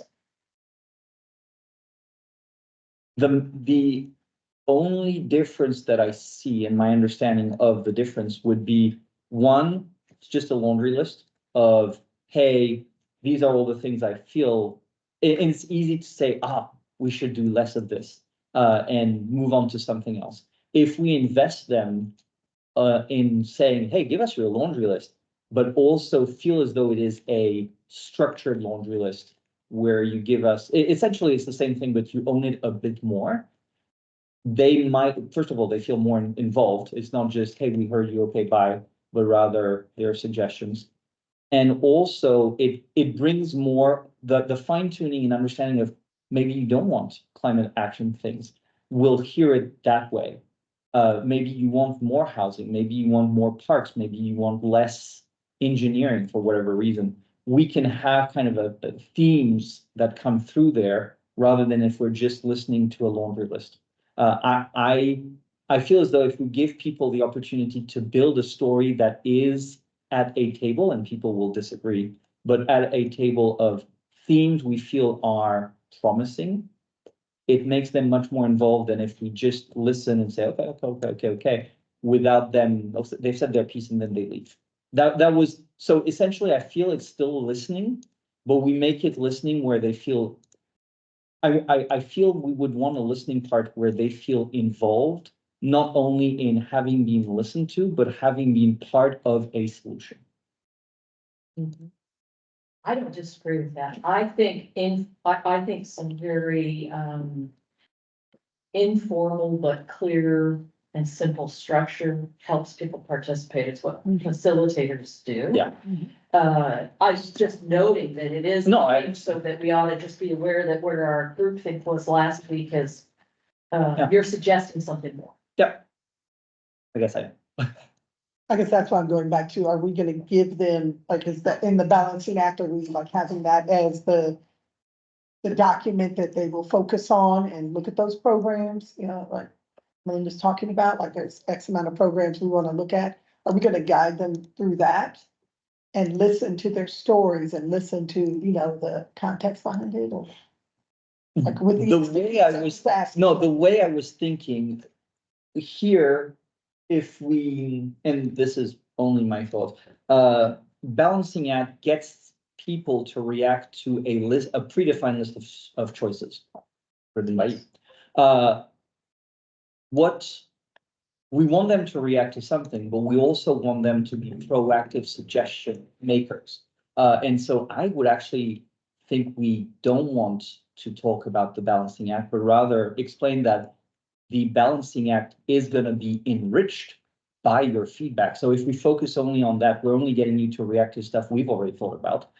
We want to hear from you on stuff we haven't thought about, so that we get your input there. And then if we realize that, oh shit, every table has said something similar and we didn't think about it, we include it in the balancing act and then we put a dollar amount and we can fine tune it. So are there any themes? And again, I'm trying to help as a facilitator that, Totally. you know, we can drive them to help them with the thought process, not to put them in the box or not to be creative, but to help them, because that's kind of so broad. They're like, well, what can I offer? You know, that'll be one of their questions. What do you want me to suggest? Yeah, well, we put them on a starting point. We have a slide on revenues and Anything, expenditures, and this was like our sixth thing, like, what would you put on this, right? okay. That's fun. Yeah, I think, so rather than this, of here's what we thought about, because we're going back to getting them to react to stuff we've already kind of pre-selected. If we were to start from the city priorities as a printout, and the more detailed version of general funds, it would be how would you feel based on your preferences and the city priorities, you would get the best bang out of your buck with, figuring out potential revenues or, expenditure reductions. Yeah, I think those good open-ended questions will be very, very helpful for the creativity. My concern about starting with the city priorities is they're all to-dos, not to not do's. Agreed. So I think that might not be the best base document, but I think you've got the content in here for some sort of seed list.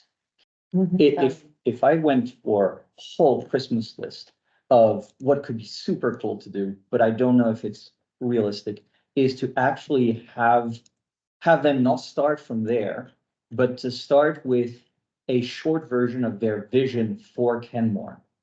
And explain high level what their vision for Kenmore is, which would help frame the table in, okay, well, to achieve this vision that we would have to agree on, and that will take at least 30 minutes. So we have another hour to actually do the tactical implementation. We have the vision. And then from that vision, we'll say, okay, well, to meet that vision, we need more of this and less of that, and redistribute things that way. Having been a chief strategy officer, I'm in love with visioning prior to tactical, doing strategy first and Yeah, yeah. tactics follow. Guys, I mean, that's when it's the other Very way around. tall. I know. I hence prefaced this with You Christmas did, list, yep. Christmas list. I think more people are going to be at the tactical level of this, which is what do I not want to experience as a resident of Kenmore? What do I want to experience as a resident of Kenmore? And let me share that with you piece by piece by piece. This is the stuff I care about. Then should we do it in that case by department? Where we have the major departments that the city operates and that are also funded by the general fund. And let's talk about Parks and Rec. What do you like? What do you not like? And kind of have that prioritization that way. What do you like for, I mean, of course, saying, what do you like about engineering? It's not very Well, sexy you know, the subject. previous starting by, Bob, what would you start doing? What would you stop doing? Yeah. Keep drop ad is how we. And yeah, keep drop that, Yeah. whatever the new, consultant words are. I think we're headed in the right. That's a good way to ask I them, do. yeah, Yeah. do a conversation. Yeah, the keep drop ad thing. Mhm. I think there still probably needs to be, if the group thinks this is a good route, there still need to be a little bit of finessing the department itself, because some of those departments don't self-explain. Not totally, development So service. we should, like, maybe we wouldn't do it technically by the departments in No, the no. city, but by the sections of function in some way. That's an option. There may be a number of ways of coming at it. And it might not be, people might not want to do keep drop ad, they might want to bitch. Yeah. Right? And that's a drop usually. Yeah, and but, Or an ad. and they're But, gonna bitch whatever You know, happens. so we don't want to get too structured. We want to try and find that sweet spot. Yeah, but they will, if they want to complain, they're gonna complain, but at least we give them a format to, hey, you want to complain, absolutely, what's in the drop section, and if we see the drop section is this amount, and we have nothing in add, then we can ask, and if the table says, yep, it's only, we should do less, we already have too much, then that's the takeaway from the table. How large are the tables and how much time do we have for the group? We've got I a, would limit people. Oh, we're limiting to 5. Oh, I will, but let's talk about that. yes, I think, 6 would be reasonable. Yeah, If we have one representative at each table, we can cope up to 50 participants in total at least. And if there's less, well, they'll just be stuck with 2 of us. Well, so there can be note taking while someone's facilitating. And if there's more than 50, then we'll figure it out. But I think 5, and if ever we're at 10 per table, it means we're above 100 participants, which would be a great success, but I don't necessarily think it's gonna happen. Is that given turn in for stuff like this? Whatever last time. Yeah. There wasn't 10 people per table, if I remember last time. There was not?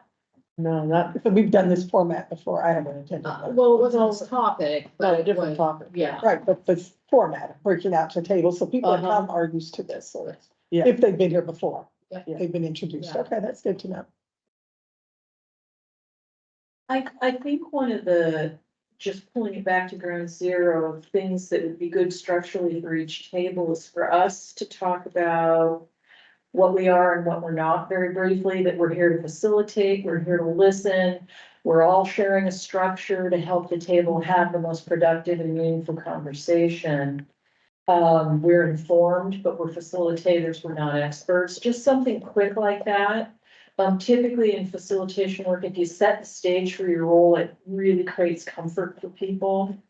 There's not gonna be any judging, you know, we're here to hear it all kind of a thing. But we can't answer your detailed questions about how the city functions or why it made this choice last year. Mhm. Something like that to be a quick start, and then describing the process and then kicking it off. That's like a 30-second gig. Yeah, absolutely. Do we want to frame, so we'd spend, so we've got an hour and a half.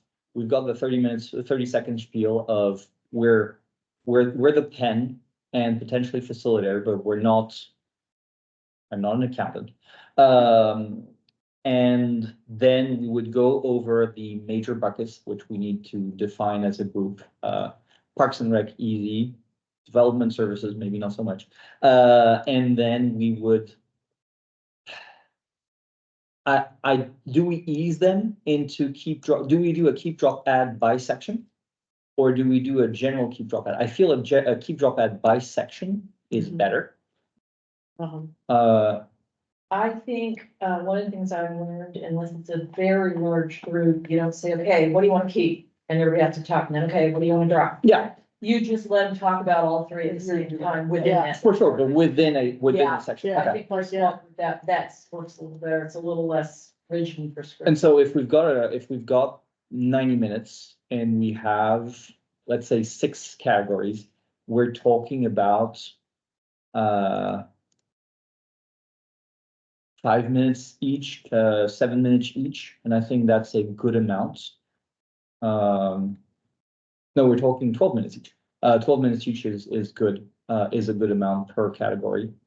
We're probably also don't want them to take time to introduce themselves. Yeah. You know, so building some of that relationship. I mean, you set the purpose of what this session will be, and then you definitely want to start that relationship building through that. Totally.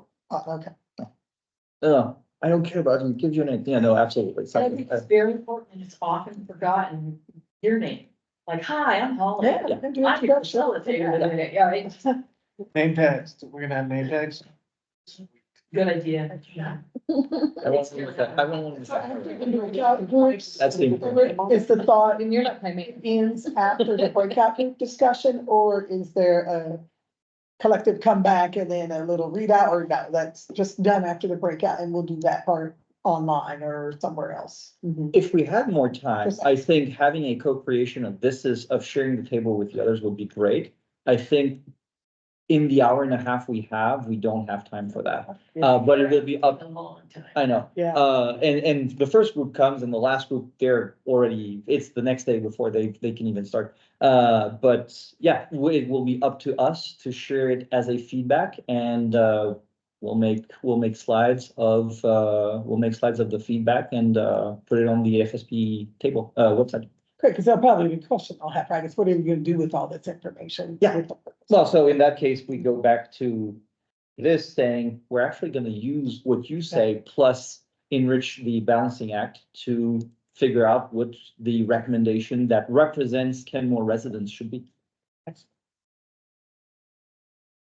And that way everybody feels as long as he came there and participated and your ideas are out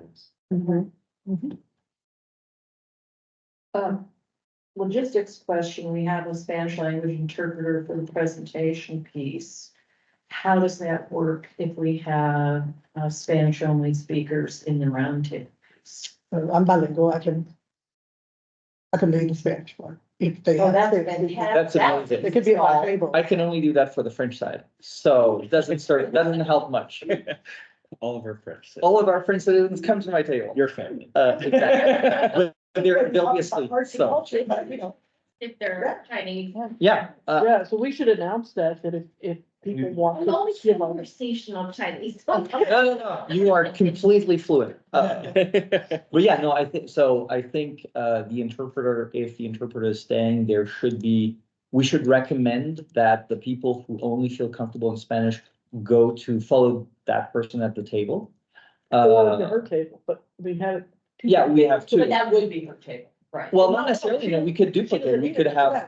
your table and we could have another table with the Right. interpreter. The interpreter is not hired to be a facilitator and hired to be. No, he would be an assistant at another table. Yeah, no, I know I'm what, assuming at the Spanish speaking Right. table. Well, no, because she already does Spanish. no, and so yes, I see what you mean in that, but I'm confused. yeah, so I think it depends.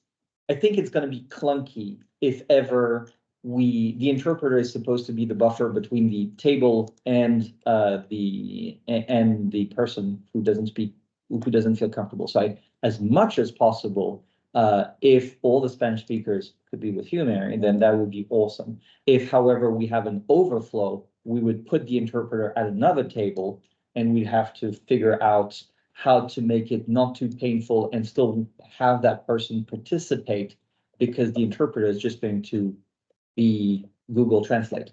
So it's gonna put delays.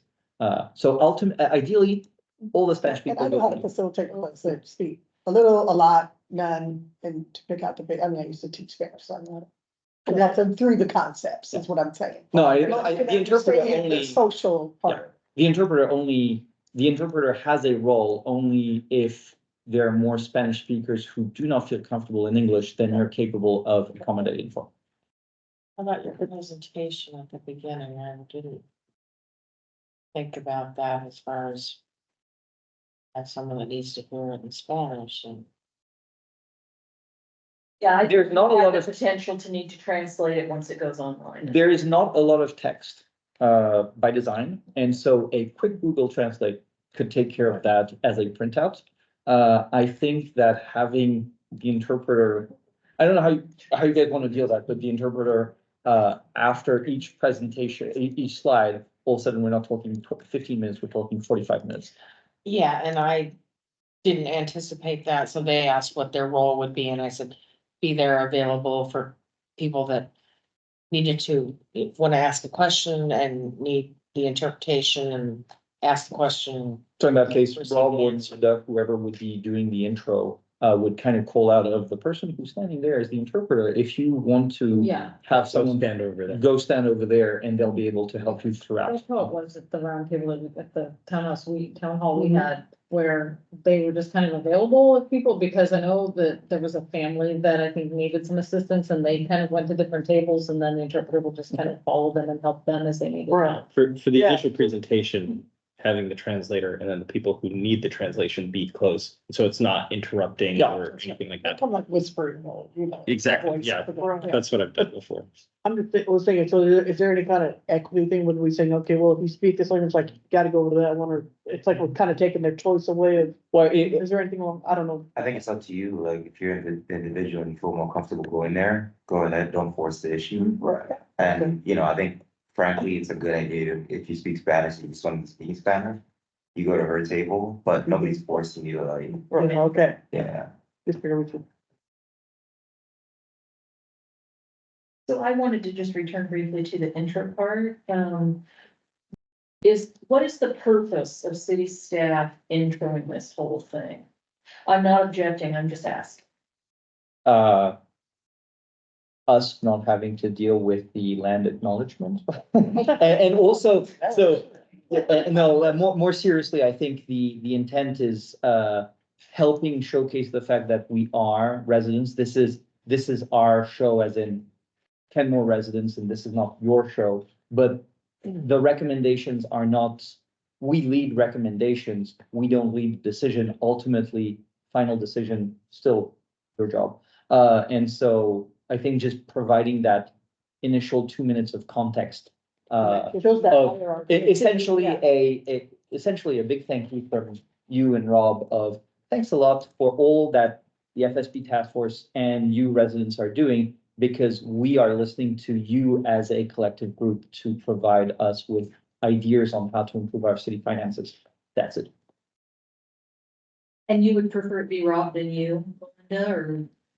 I think it just got assumed it'd be Rob, but I wonder. what you Yeah, do. I mean, I think if Rob has the capacity, Yeah, he he'll would be the want to best do person it. to do it.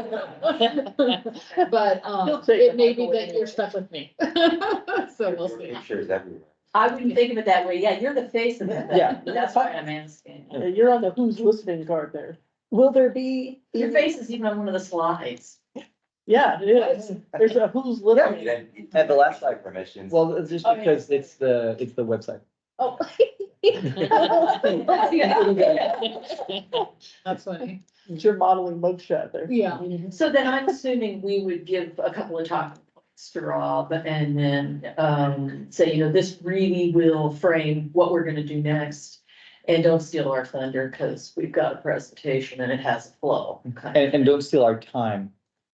Because we got a schedule.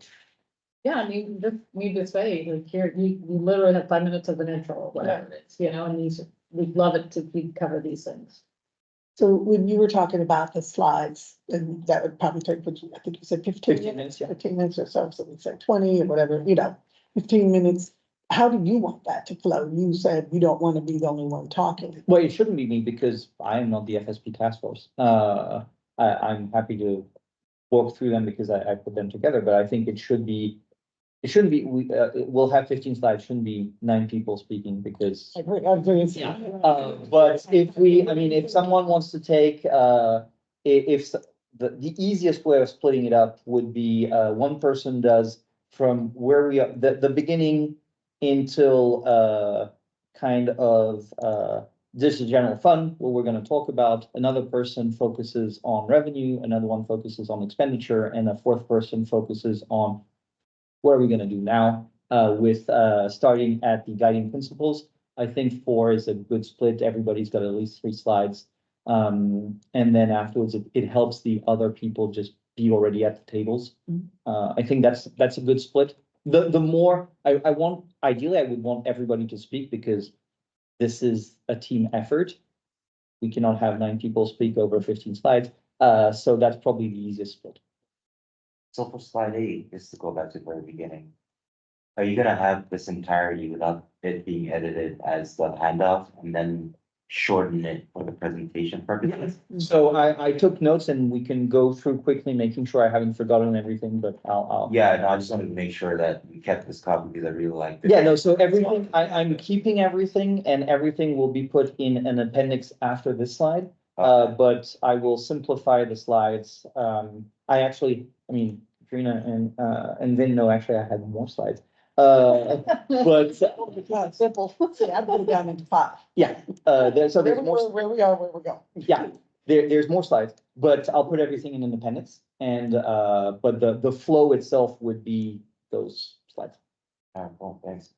So you've got a couple of logistics at the beginning of the presentation and a couple at the end. The one at the beginning is all thoughts and questions regarding this will go to your table. So we're gonna run through this without them. And then at the end, somebody needs to say, okay, go pick a table, and this is generally Yeah, and so an hour's worth of effort, and then you get to go home. kind of yeah, thing. so this would be, so the big work in progress, that will be built in that slide of what we're doing. And this slide will also be, probably it's gonna be 2 slides, but that slide of what you need to do. And then afterwards, there will be the exercise slide, which will come after, which can stay up on the giant screen. So everybody has that as a reference point.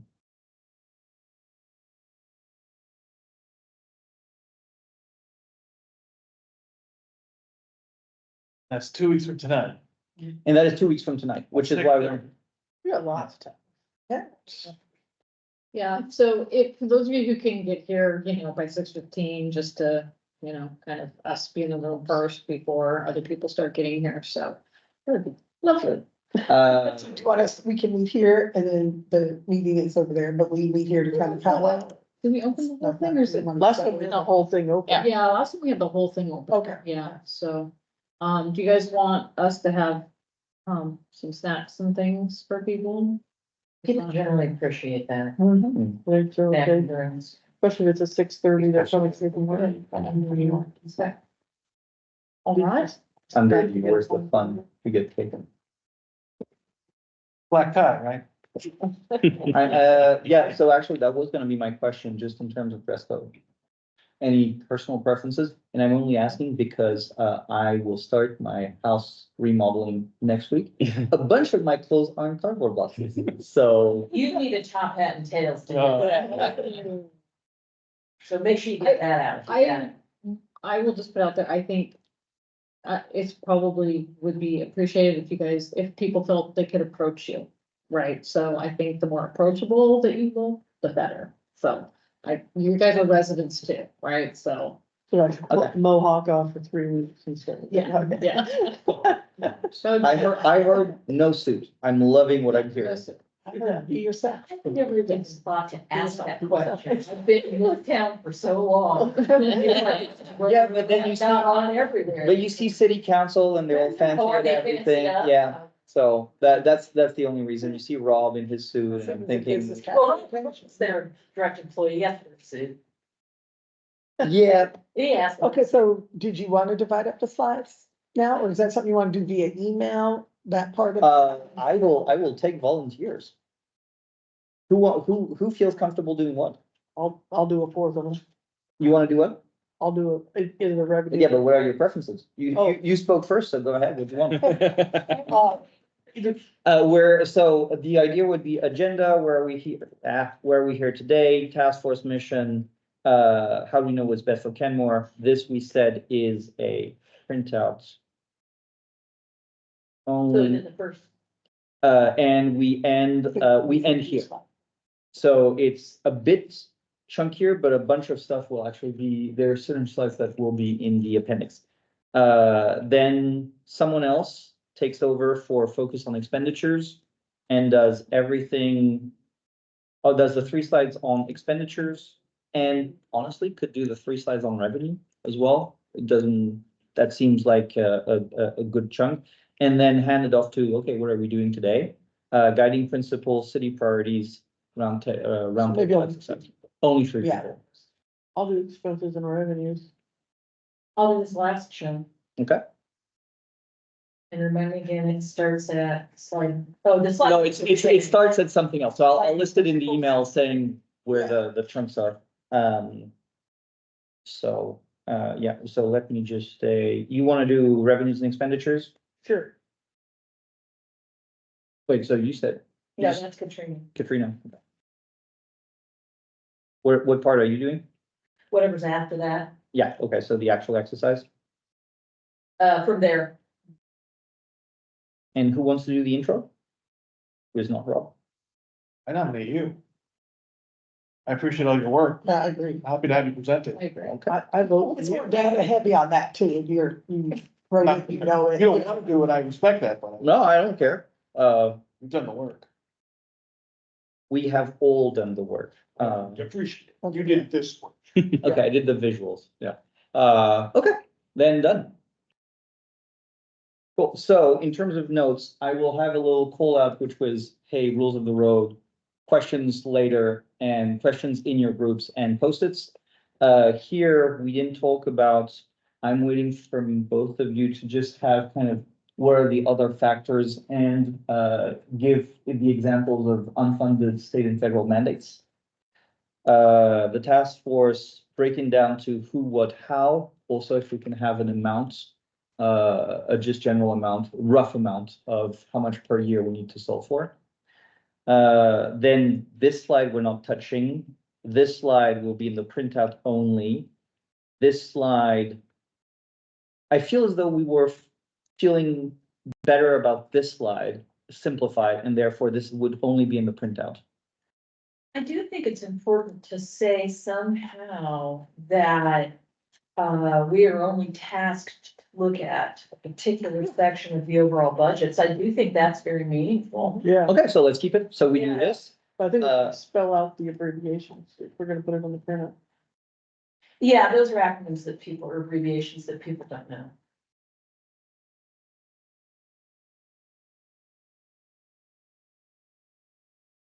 I don't think you need to spell that on the screen necessarily, you could just. Oh, okay, This good. means that. Like this means that. scrap. Cool, okay. So this, I'll simplify, this version will exist, but in the appendix. And then, this stays as is. Trina, you're doing that. This one, so are we removing it or hyper simplifying it, just using it as You bullet? need two positions on it. Yeah. So. I don't- You're presenting it, you get to make the call. I don't think there was a group consensus. And you don't have to decide now, you send me an email and you tell me what you prefer and I'll fine tune it that way.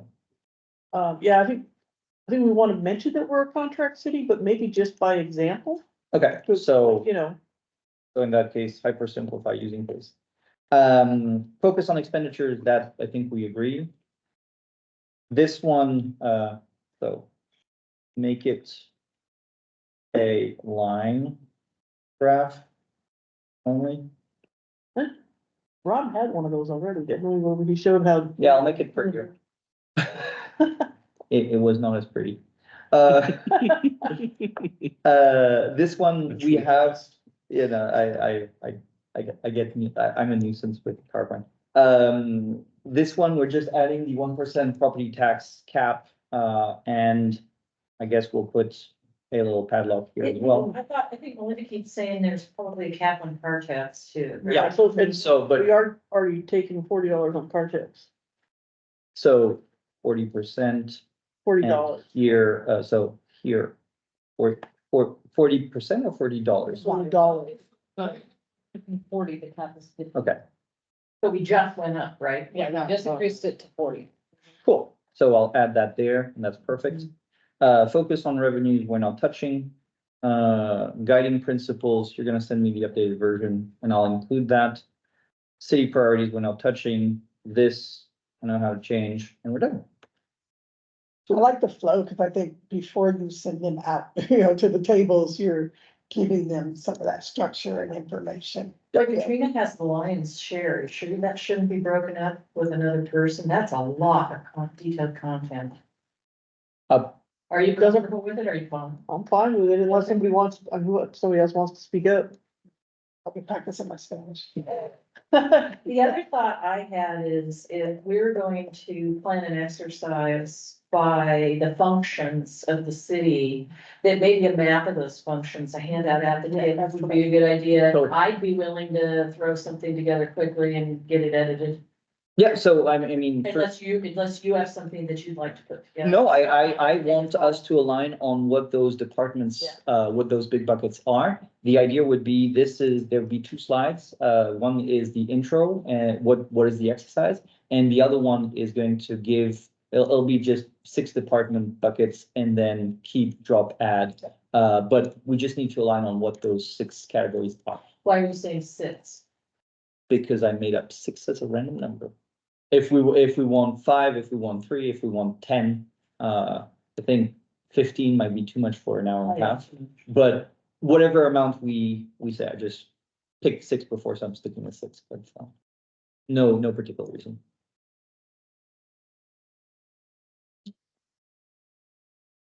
I'd have to look, I don't know. No, of what course, they are, so I'd have to- no, it's, yeah, but I I mean, we will, would just be calling them out of the content that the departments gave to us. yeah, but it's just that, as we mentioned, Parks and Rec, everybody can see the development services or, and even engineering, maybe we want to break down into What- roadworks or construction or something like that. You know, explain environmental services is the flow. In fact, give them examples. Yeah. to help them. But I think many of them are buckets for them to discuss because they're not within the purview of this work. Right.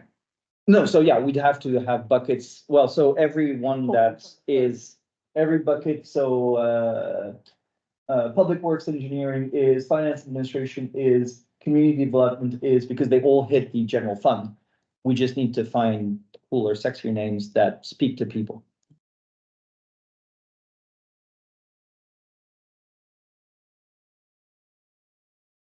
Thanks, guys. Will there also be, whiteboards or something?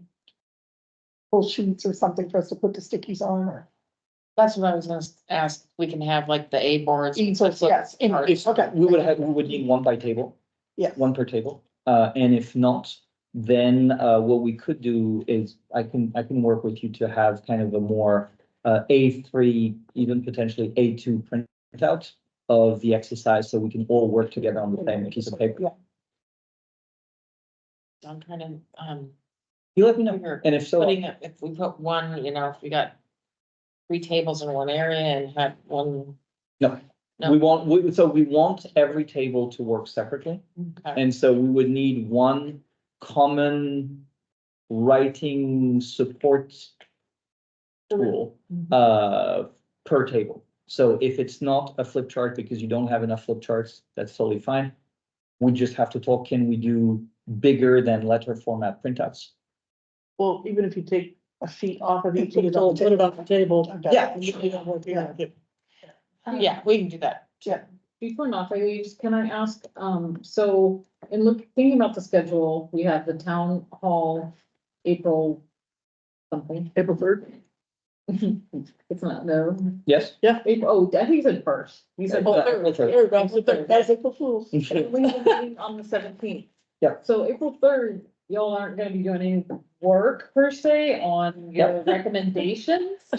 Yeah, So is one, nope. nope, so Nope. when do you all wanna add a meeting? The 10th, the 24th? Well, after, yeah, I think, two at minimum, so 10th and 17th. What is the cutoff? Is the cutoff May 1st? Is the cutoff April 19th? Well, we I'll be have a council retreat the 26th. So Rob would like to have something to talk to. Maybe it's not completely, So beautiful. April 26th? Yeah, April 26th and 27th, we have a retreat with council. And so he wants to be able to speak to them about whatever we're gonna bring May. May 1st. Well, so and it's May 1st, a hard cap. First is the council meeting. Like I a think special special council meeting. third Okay. and April 10th. So it would have to be April 10th, because after 19th, we don't have a date because of the retreat. So essentially April Did we 10th. already have the 17th? Yes. Okay. We have the 17th already, so it would have to be Okay, the so we're 10th. just talking about adding the 10th. Okay. I'm just adding. Okay, to, What's the balance? show it out. Yeah, we have to do. The- You did, yeah, That like was it seems, I think it is. Yeah. but something- 17th. Yeah. That's the 9th. It is virtual. The 19th was, finalize the recommendation submission to council. Yeah. Yeah, so are we having, Did you are we just meeting text that day? or- Congress? Nope, that was why we done. Target. That's the cutoff. Rob's cutoff is the 19th, because afterwards there's the, Because it's so site. easy to like, Yeah. get, but if that gets crunched, it gets crunched, but really it's like, we would like to have something for the 26th. The question is, does it make sense to make it April 10th or March 27th, or Well, do you wanna wait till after we have the input from the town I hall? think we kind of have to wait for. Yeah, I think it's good also to have it shortly, instead of waiting 2 weeks after the hall, while it's still fresher in our minds to have. the 10th, yeah, So 10th and 17th. okay. 17th is on the books. so Because we'll I add the- stole all your time. I think that we are, I think we're closing the balancing act on the 8th, so that'll give, I mean, I knew it. we can crunch whatever and bring whatever on the 10th and shoot it up. So Sorry that'll for give the, that- sorry for the 2-day turnaround. I'm used, look at me. I got it. Yeah. I've had a personal- Are you loving it? I think maybe a lesson learned, if there's another round of this at some point in time, is that the team does need a goodly amount of time to plan a public event. And I don't think that was probably factored in, was it? No. Yeah, and so just for process improvement later on. Right. Or to allow that tapping off table. Absolutely. Okay, what else? We didn't get to really going into, formulating recommendations, but I think that we'll use the town hall and the balancing act as a guide for you guys. It's in on the 10th and the 17th. And, Jeff's thing is still on the share site, so anybody can add stuff to that if they get ideas or something. And feel free to create whatever dialogue you guys wanna, to talk about this stuff ahead of time. Well, and, off topic, but there was what happened to the statistically significant study? Did I miss that in my week off? Or we did that, you guys put out, field that research right before we started meeting. Yes, it did. Well, they're doing another round two. But round one got reported. Yes, round one did get reported. Okay, Yes, so it was. but we haven't covered it here. Rob did. Yeah. It might be the week I was I out. think you missed that one. Yeah, Rob talked about it. We Got it. stayed late, right? We could talk about it. Yeah, we spent a lot of time. It was great. It was awesome. I was in Barcelona. You can listen to that one. Okay, cool. That's what I need to know. Yep. All right, anything else? A little about. I'm looking at the model, and I'm gonna start incorporating like the optionality of some of the things that we're recommending. But the expenses side, you basically just have it by department. It's not at the same level of detail as, say, the budget tool.